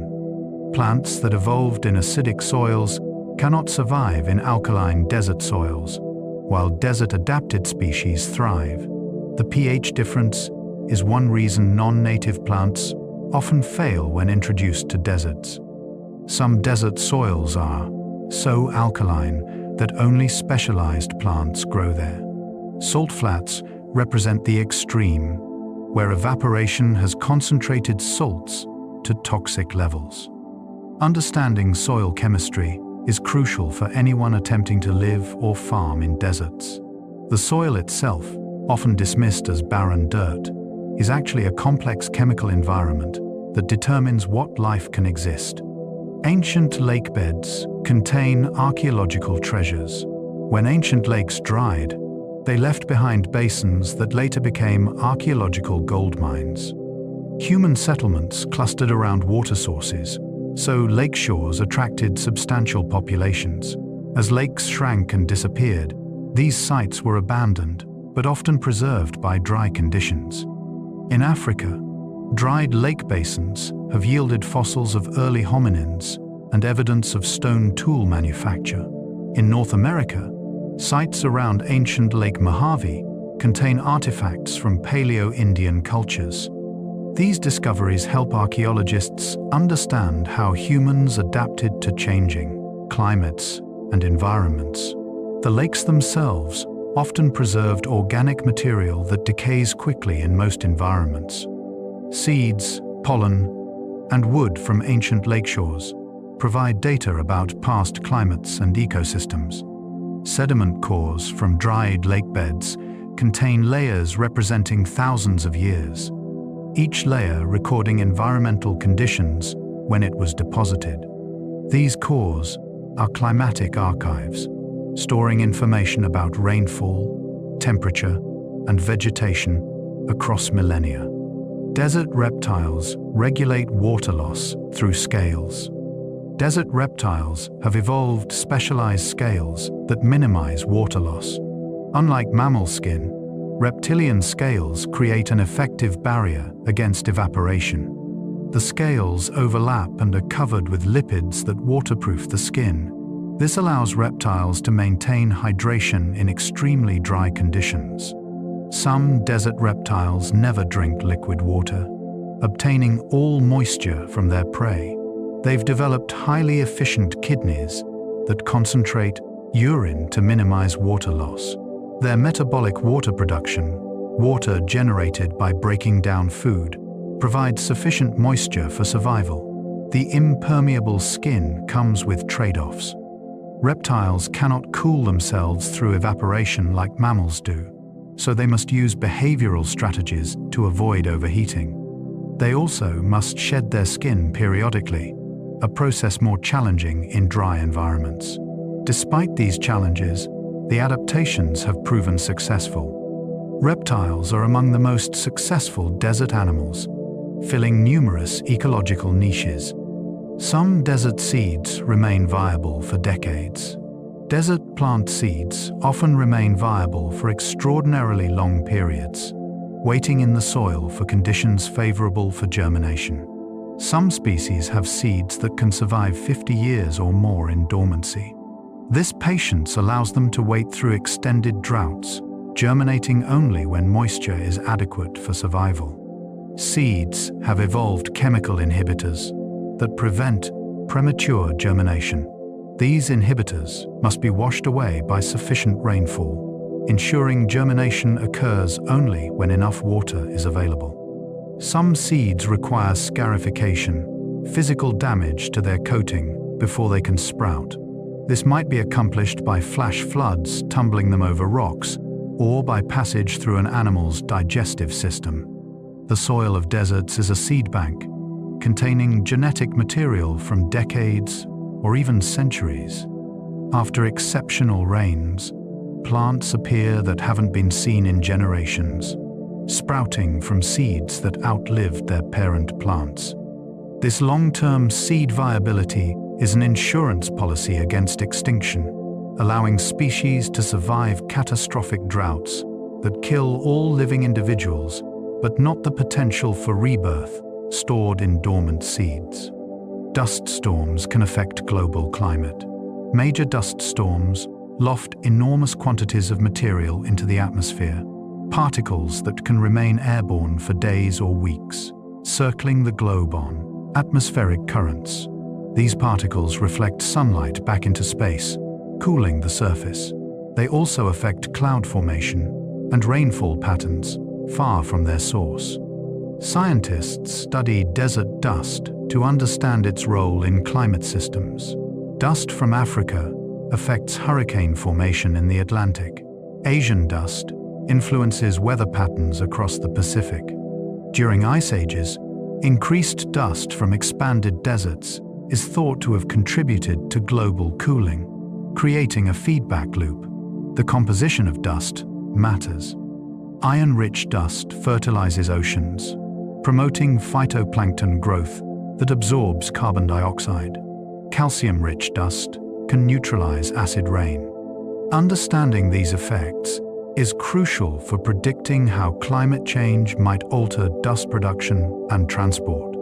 Deserts influence global climate, not despite being arid, but because of it. They're exposed soils, providing material that enters atmospheric systems, affecting the entire planet. Desert mountains create multiple climate zones. Mountains rising from desert floors create dramatic climate gradients.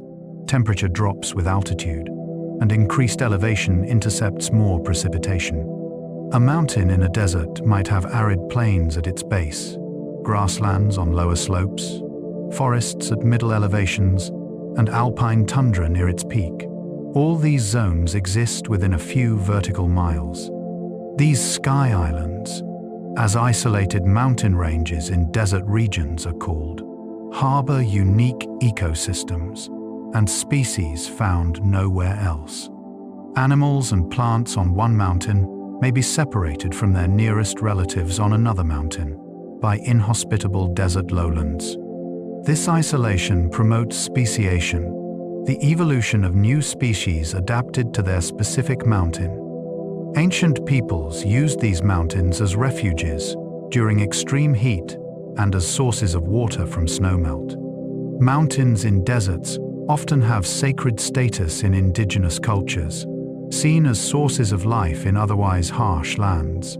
They are oases writ large, their height creating conditions for life that the surrounding lowlands cannot support. Flash floods carry enormous boulders. The power of desert flash floods is difficult to overestimate. These floods can move boulders weighing many tons, carrying them downstream and depositing them far from their sources. The evidence of this power litters desert washes, massive rocks sitting incongruously in channels, clearly transported from elsewhere. The floods achieve this through a combination of force and physics. Water density increases dramatically when carrying sediment, creating a slurry far denser than clear water. This dense mixture exerts tremendous force. Additionally, boulders can be floated on this sediment-rich water, reducing the friction that would normally keep them in place. After floods recede, the evidence remains: polished boulder surfaces, rocks wedged impossibly high in narrow canyons, and entire channels reorganized. These signs warn knowledgeable observers of the danger, but they also demonstrate the ongoing work of shaping the landscape. The rare, violent floods accomplish more geologic work than years of normal conditions. Deserts change slowly most of the time, but episodic events create dramatic transformations. Certain birds survive without drinking water. Several bird species native to deserts never need to drink liquid water. They obtain all necessary moisture from their food, primarily seeds and insects. The aptly named sand grouse is famous for this, breeding in the driest parts of deserts while subsisting on dry seeds. These birds have evolved exceptional water conservation. They produce highly concentrated urine and dry fecal matter, minimizing water loss. Their metabolic water production efficiently extracts moisture from food. They also avoid activity during the hottest parts of the day, reducing water loss through respiration. Sandgrouse have another remarkable adaptation. Adults fly sometimes dozens of miles to water sources, soak their specialized breast feathers, and carry water back to their chicks. The chicks suck moisture from the wet feathers, a unique form of parental care that allows them to nest in areas without nearby water. This behavior demonstrates the extreme lengths to which desert organisms go to provide water to their offspring. Ancient desert peoples created vertical farms. In harsh desert canyons, ancient peoples sometimes created microclimates for agriculture by building structures that modified local conditions. In the American Southwest, alcoves in cliff faces provided natural protection from elements. Ancient farmers enhanced these spaces with walls and terraces that captured moisture and soil. These protected growing spaces, shielded from wind and direct sun, maintained higher humidity and more stable temperatures than surrounding areas. They allowed cultivation of crops that couldn't survive in open desert. The farmers carried soil and water to these locations, creating hanging gardens in seemingly impossible places. Archaeological evidence shows surprising agricultural productivity in these modified spaces. What appeared to be marginal land supported communities through careful environmental manipulation. These ancient practices interest modern permaculture designers seeking sustainable desert agriculture methods. The principle remains valid.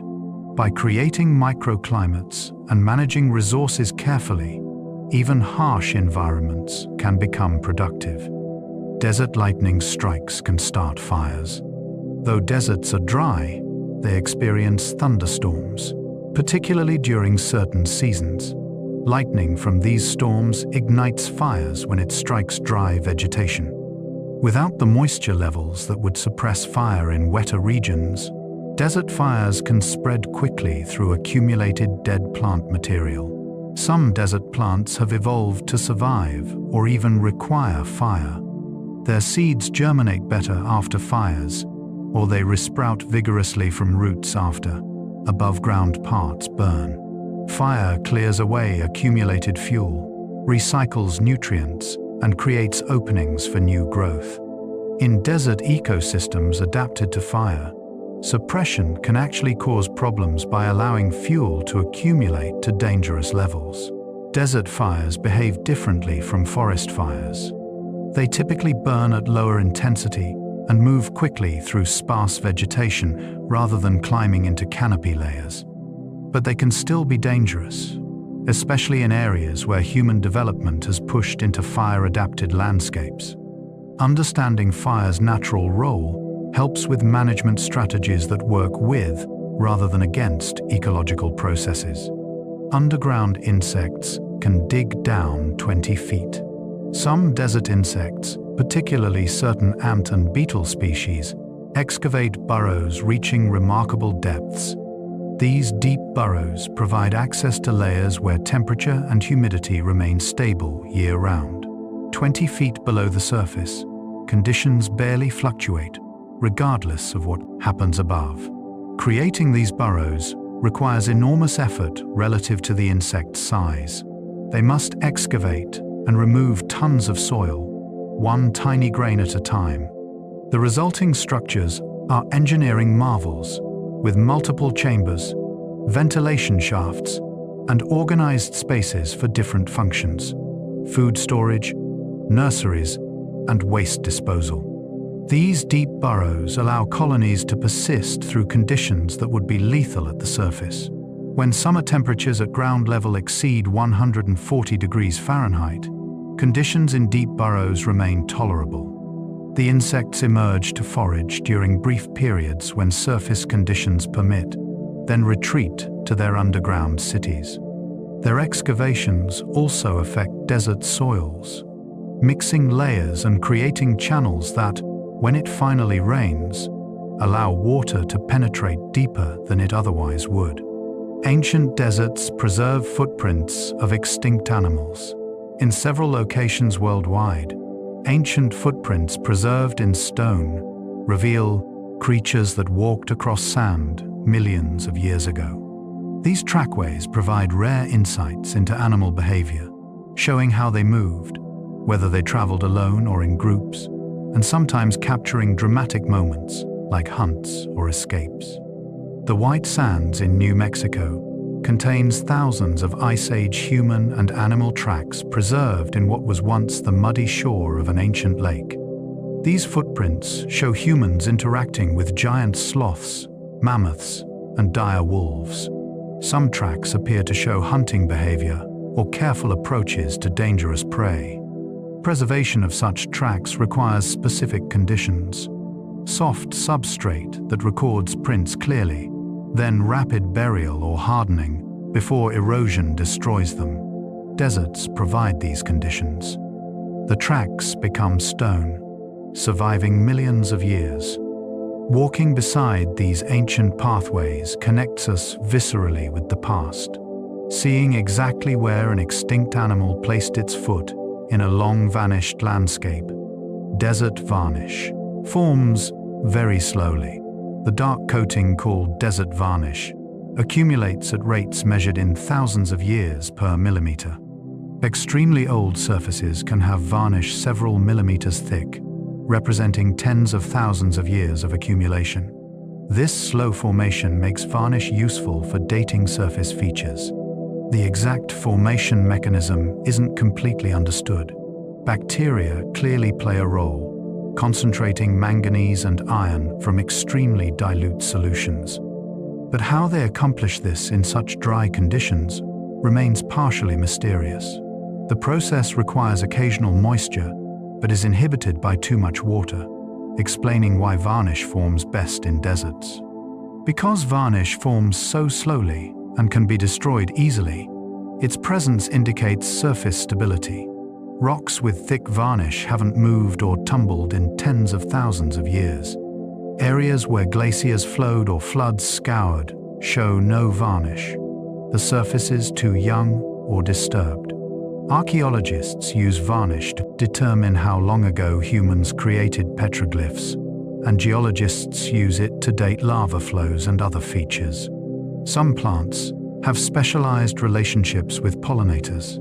In deserts where both plants and pollinators are sparse, specialized relationships often evolve. The Joshua tree, for instance, can only be pollinated by one species of moth. The moth larvae feed only on Joshua tree seeds.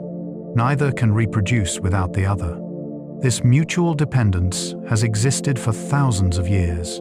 Such specific relationships make both species vulnerable. If one declines, the other follows. Climate change poses particular risks to these partnerships.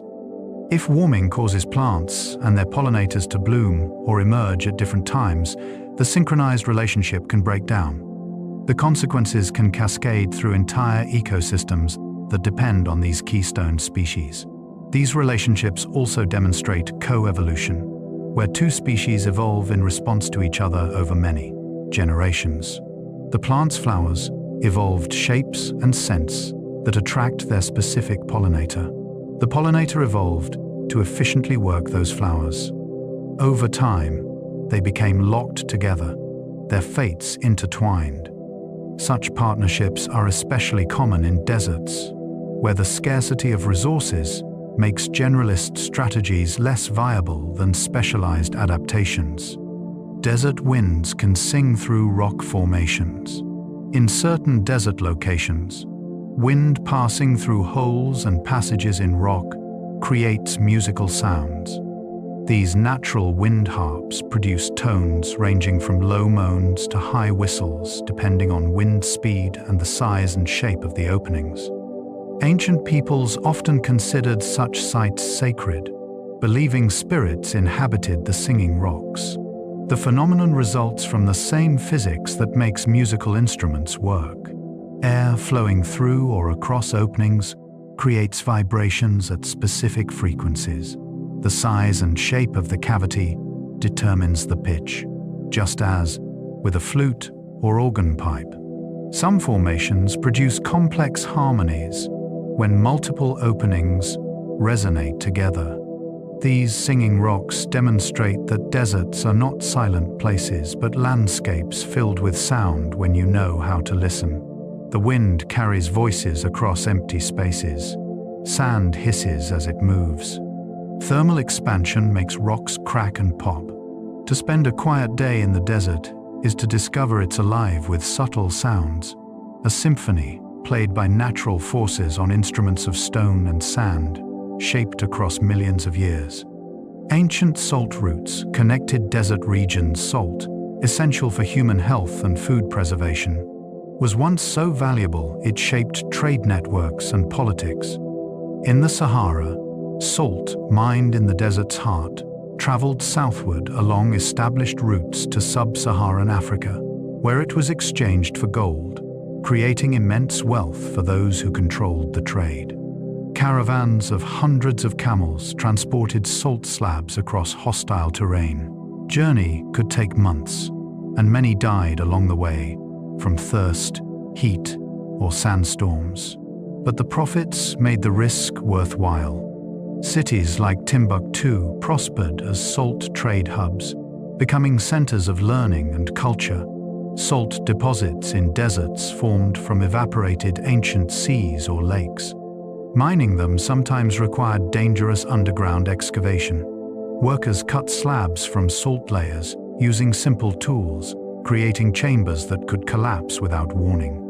The salt's journey from mine to market represents countless hours of human labor under harsh conditions, all for a mineral we now take for granted, but which once rivaled gold in value.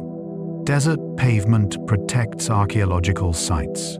The stable surface of desert pavement can preserve archaeological sites for thousands of years. Stone tools, pottery shards, and other artifacts lying on pavement surfaces remain where they were left or dropped, undisturbed by the normal processes that would bury or scatter them in other environments. Archaeologists can map artifact distributions across pavements, creating detailed pictures of ancient activity areas. Manufacturing sites show debris from stone tool production. Campsites reveal patterns of hearths, food preparation areas, and waste disposal. The spatial relationships between artifacts, preserved perfectly, tell stories about how people lived and worked. This preservation comes with responsibility. Once disturbed, desert pavement takes centuries to reform. Off-road vehicles, construction, and even foot traffic can destroy irreplaceable evidence of ancient human presence.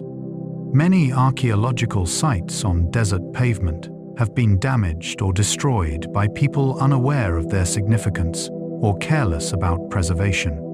Protecting these surfaces preserves not just natural processes but human heritage. Atacama Desert preserves bodies like mummies. The extreme dryness of the Atacama Desert naturally mummifies organic material. Bodies buried there don't decay but dry out, their tissues preserved by the lack of moisture that bacteria need for decomposition. The Chinchorro people, who lived along the Atacama coast thousands of years ago, created elaborate mummies of their dead, but the desert itself mummifies remains, even without human intervention. These natural mummies provide extraordinary insights into past people's health, diet, and lifestyles.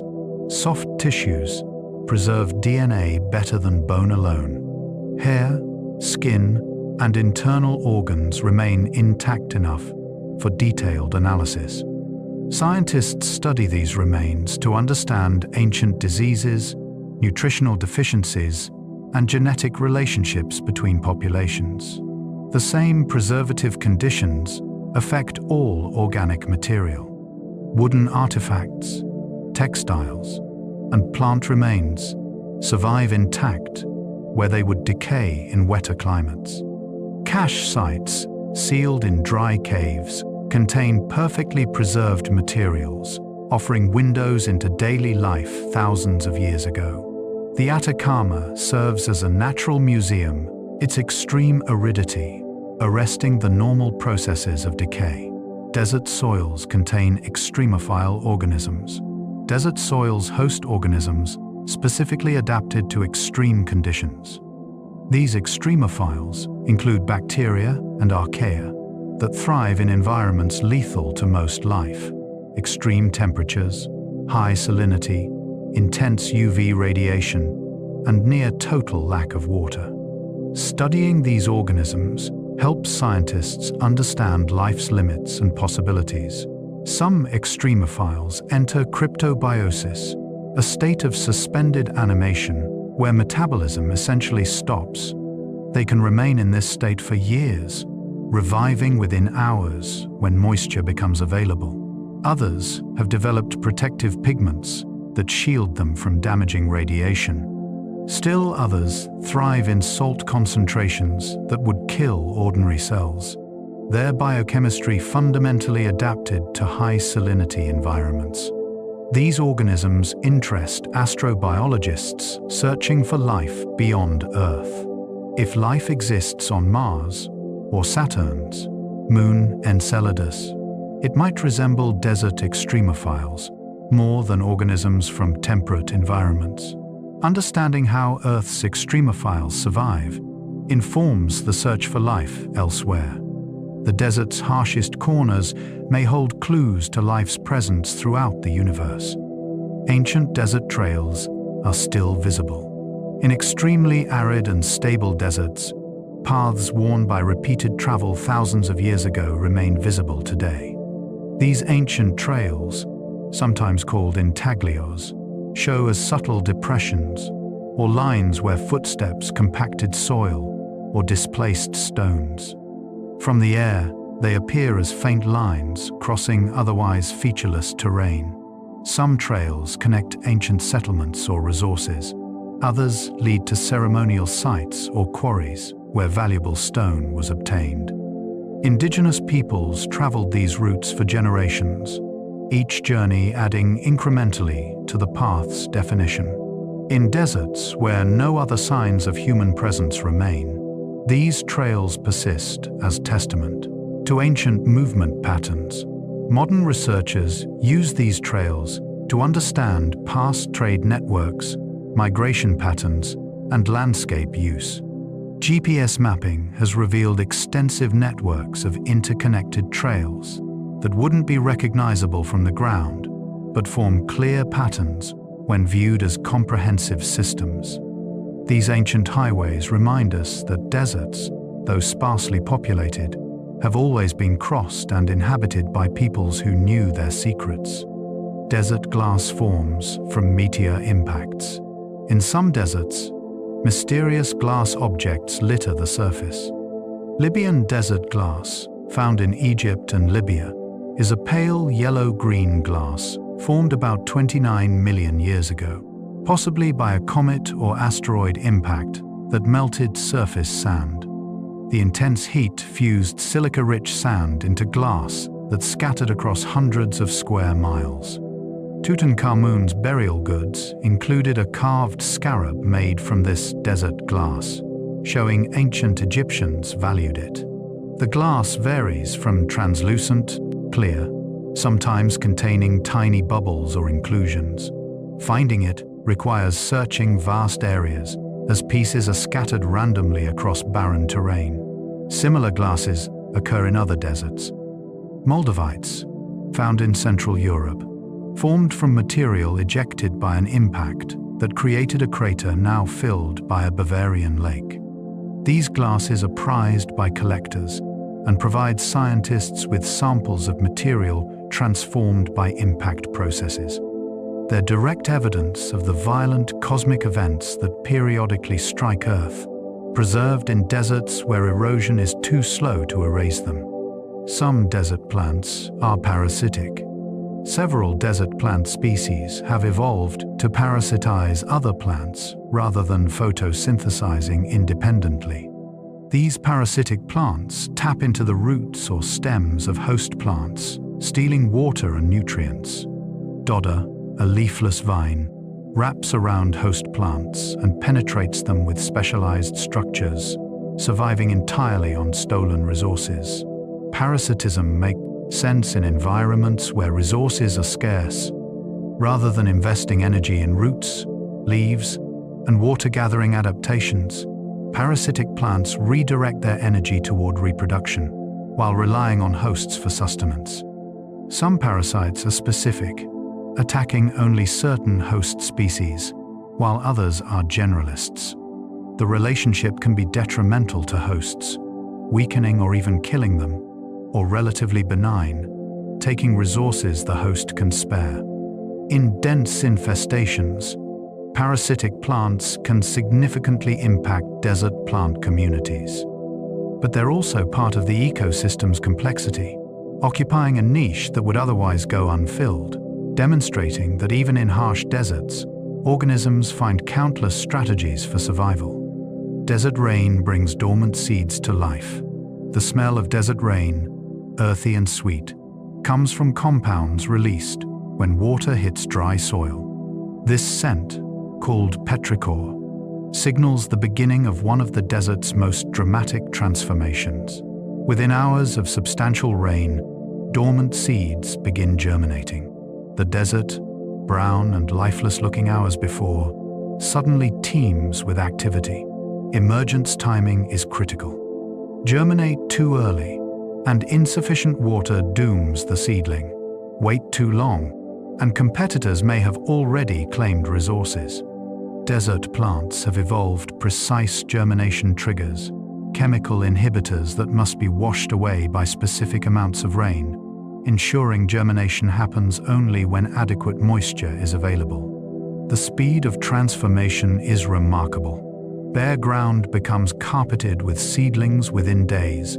In optimal conditions, entire life cycles complete in weeks. Insects emerge. Birds arrive to feed on them, and predators follow the prey. The desert's apparent lifelessness reveals itself as illusion, life merely waiting for its moment, compressed and ready to explode when conditions permit.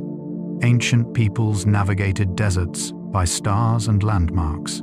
Desert navigation required exceptional skill. Without obvious features, travelers could easily become lost, a potentially fatal mistake. Ancient peoples developed sophisticated navigation methods, using stars, sun angles, wind directions, and subtle landmark features invisible to casual observers. Bedouin navigators could read terrain at night by starlight, recognizing elevation changes and surface textures others wouldn't notice. They knew that certain plants indicated underground water, that animal trails led to resources, and that wind patterns created predictable sand formations useful for orientation. This knowledge, accumulated over generations, was precious and carefully guarded. Star navigation allowed night travel when temperatures were tolerable. Different stars appeared at different seasons and latitudes, providing natural calendars and compasses. The moon's phases indicated timing, and even cloud patterns offered clues about weather and direction. Desert peoples became experts at reading the environment, their survival depending on noticing what others might miss. Some desert shrubs are hundreds of years old. What appear to be separate desert shrubs are sometimes clones, all connected underground to a single ancient root system. Creosote bush clones can live thousands of years, individual stems dying and being replaced while the genetic individual persists. The king clone in the Mojave Desert is estimated at 11,700 years old. These ancient plants survive by growing slowly, investing resources primarily in roots and defensive compounds rather than rapid growth. They can shut down completely during droughts, appearing dead but remaining alive, ready to re-sprout when moisture returns. Their longevity results from this conservative strategy, patience rewarded across centuries. Dating these clones requires looking at growth rings in individual stems and mapping the clones spread across the landscape. The oldest parts are in the center, with younger growth radiating outward. Some clones cover acres, their expansion measured in inches per century. These ancient organisms witnessed the entire history of human civilization in their regions, silent observers to the rise and fall of cultures. Their own story, one of quiet persistence. Desert landscapes feature natural bridges. Water erosion creates natural bridges in desert canyons, arches of stone spanning streams that carved them. These bridges form where softer rock layers erode faster than harder layers above and below, creating overhangs that eventually meet to form complete spans. Utah's Natural Bridges National Monument contains spectacular examples. These bridges are distinguished from arches, which form primarily from weathering and wind erosion, though both create similar shapes. Bridges specifically span drainages and were carved by water flow. Some are massive, spanning hundreds of feet and rising equally high above the canyon floor. Natural bridges have short lives in geological terms. The same erosion that creates them continues working, gradually thinning the span until it collapses. Rockfalls accumulate beneath bridges as pieces break away. Eventually, often during a flood, when water surges through the opening, the bridge fails catastrophically, transforming from arch to rubble pile in seconds. But erosion continues, and elsewhere in the landscape, new bridges slowly form. Desert dust devils can damage structures. While most dust devils are harmless whirlwinds, exceptionally large ones generate surprising forces. Winds within them can exceed 60 miles per hour, strong enough to lift debris, tear loose material from roofs, and overturn light vehicles. In rare cases, they've caused injuries and property damage. The larger a dust devil, the longer it typically lasts. Small ones dissipate within minutes, but exceptional specimens can persist for over an hour, traveling several miles before collapsing. Their unpredictability makes them dangerous. They form suddenly and can change direction without warning. In dusty desert environments, these vortices become visible only when they entrain enough particles to color the air. Otherwise, they're invisible except for their effects: spinning debris, bent plants, and a low roar. Encountering a large dust devil can be disorienting, the spinning wind creating confusion about which direction to move to escape its influence. Ancient seas left fossil-rich layers. Many deserts were seafloors in Earth's distant past, and their rocks contain abundant marine fossils. The Middle East's deserts, now among Earth's driest places, preserve limestone layers formed from countless sea creatures' shells and skeletons. These rocks built cathedrals and pyramids, monuments constructed from the bodies of ancient organisms. Fossil fuels, oil, and natural gas formed from organic material deposited in ancient seas. The world's largest petroleum reserves underlie desert regions that were once submarine environments. This connection between past seas and current deserts is more than coincidental. The same geological processes that created productive marine environments set the stage for later aridity. Reading the fossil record in desert rocks reveals changing ecosystems across millions of years. Shallow, warm seas alternated with deeper, cold waters. Life evolved, flourished, and went extinct in cycles.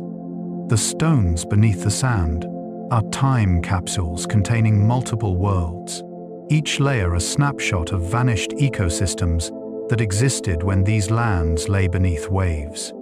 Desert animals often have large ears for heat dissipation.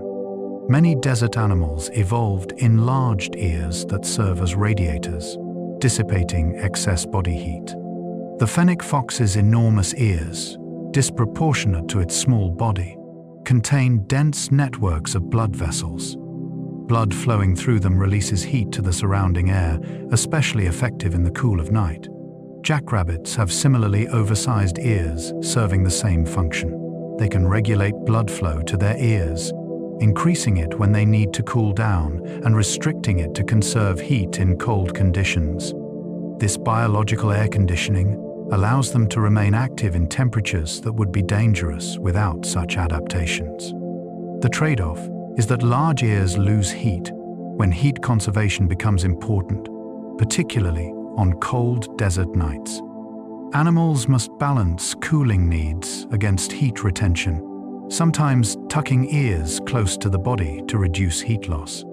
The size and shape of ears in desert species reflect evolutionary optimization of this balance, each species finding the solution that works for its particular lifestyle and climate. Wind can polish rocks to glass-like smoothness. In extremely windy deserts, sand-laden air acts as an abrasive agent that polishes exposed rocks to remarkable smoothness. Ventifacts, stones shaped and polished by wind, can have surfaces smooth as glass and sharp edges like knife blades, where differently oriented faces meet. The polishing process takes thousands of years, but creates surfaces that reflect light, almost like mirrors. Certain pebbles, when abundant, can make desert pavements sparkle in angled sunlight. The different rates at which various minerals abrade create subtle textures and patterns on rock surfaces, revealing internal structure and composition. Desert winds are selective sculptors, abrading some surfaces while depositing sand in sheltered areas. This differential erosion creates dramatic contrasts: smooth, polished faces adjacent to rough, pitted surfaces, all on the same rock. The patterns reveal prevailing wind directions over centuries, frozen into stone by the patient work of countless sand grains carried on moving air. Ancient aquifers are being rapidly depleted. The fossil water beneath deserts, accumulated during wetter periods thousands of years ago, is being extracted far faster than it's replaced. In some regions, water tables have dropped hundreds of feet within decades. Wells that flowed freely a generation ago now run dry or require expensive, deep drilling to reach remaining water. This depletion threatens desert communities, agriculture, and ecosystems that depend on springs fed by aquifers.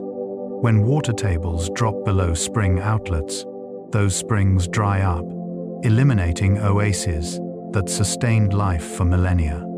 The consequences cascade through ecosystems, eliminating critical habitat and water sources for wildlife.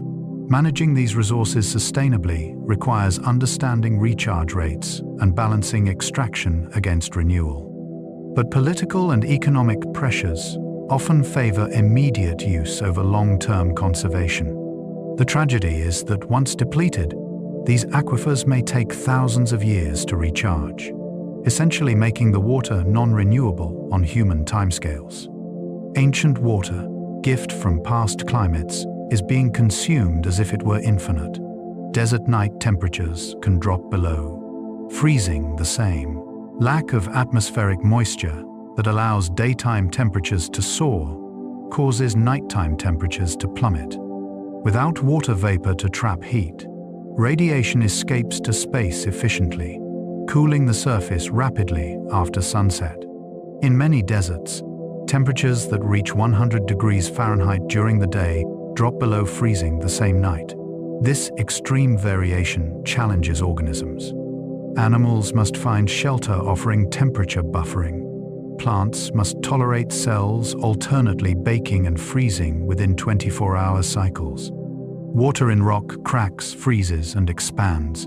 Cracking the rock then melts and drains away, a cycle that slowly breaks mountains into sand. For travelers, the temperature swings require preparation.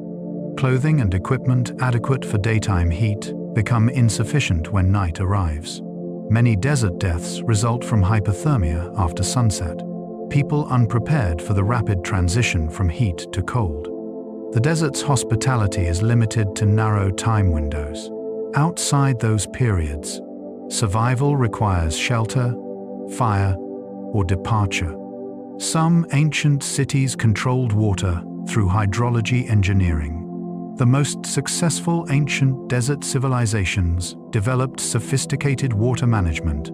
The Hohokam in Arizona built over 1,000 miles of irrigation canals, some large enough to require bridges for crossing. These canals captured and distributed water from the Salt and Gila rivers, transforming desert into farmland, supporting tens of thousands of people. The engineering was impressive.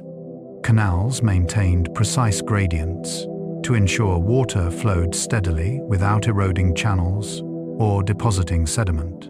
Distribution systems allocated water to different areas. Gates controlled flow, and reservoirs stored surpluses. The organizational complexity required to maintain such systems rivaled the physical engineering. Similar achievements occurred worldwide. The Nabateans carved channels in solid rock, directing every available drop to cisterns. Persian Kuanats transported water dozens of miles underground, maintaining flow through gravity alone. These systems often survived the civilizations that built them, continuing to function centuries or millennia after their creators vanished. Testament to engineering brilliance born from necessity in demanding environments. Desert twilight displays extraordinary colors. Desert sunsets and sunrises display color intensity found nowhere else. The combination of dust in the air, dry atmosphere, and wide horizons creates conditions for spectacular light shows. The sky ignites with oranges, reds, purples, and golds, colors so vivid they seem artificial. The dust particles scatter light, separating wavelengths and creating the brilliant hues. The long atmospheric path of low-angle sunlight allows maximum scattering, while the lack of water vapor maintains color saturation that would be muted in humid regions. Clear air and broad vistas allow unobstructed views of the entire spectacle. These displays change rapidly, colors shifting as the sun's angle changes. The period around sunset, called the golden hour by photographers, bathes the landscape in warm light that emphasizes textures and forms. Rock formations glow as if lit from within. Then, as the sun drops below the horizon, purples and blues replace golds and oranges, the sky performing a final color shift before darkness arrives. The desert's silence is a presence of its own beyond. Sounds of wind and occasional wildlife.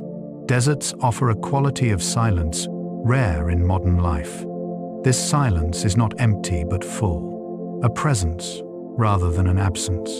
In deep desert locations, sound levels approach the theoretical minimum, limited only by blood flowing in your ears and your own breathing.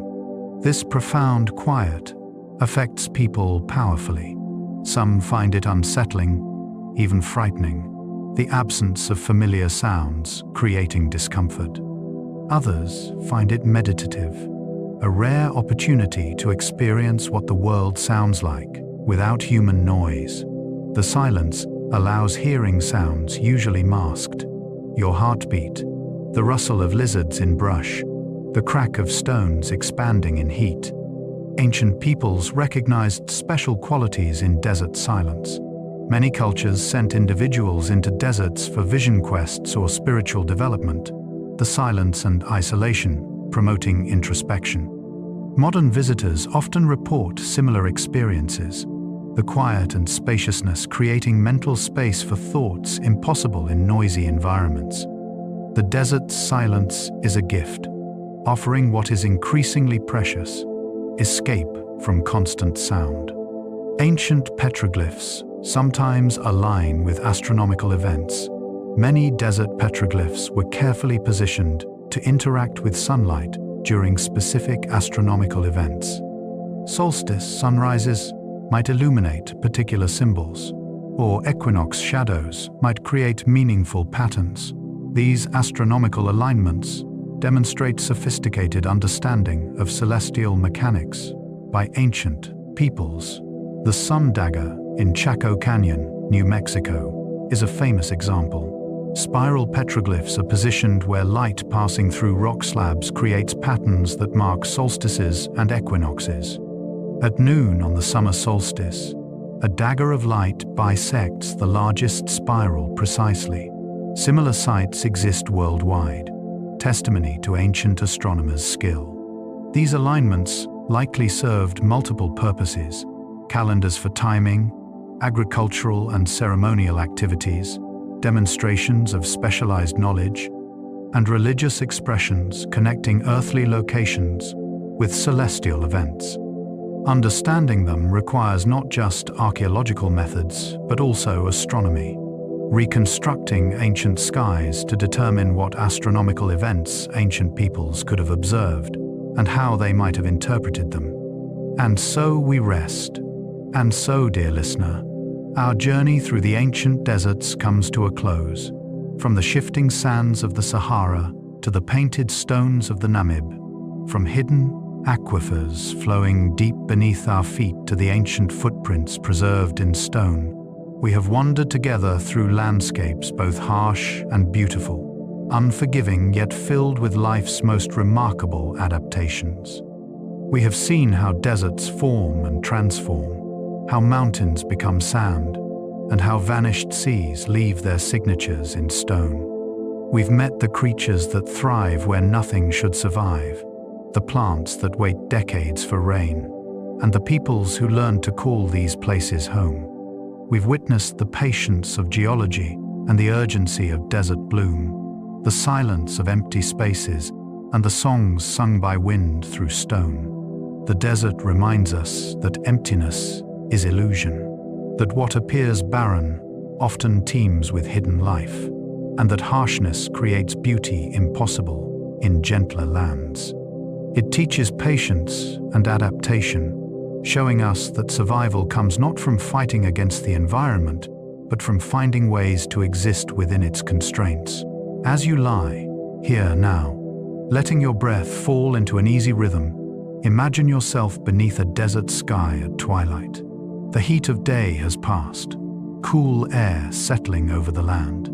Above you, the first stars appear, brilliant points in a darkening sky that will soon fill with more stars than you've ever seen. Around you, the desert begins its night shift, creatures emerging from burrows, nocturnal hunters beginning their search for prey. The sand beneath you still holds the day's warmth, comfortable against your back. The silence is not empty, but filled with subtle sounds: a distant coyote's call, the rustle of a sidewinder hunting, the whisper of wind across dunes.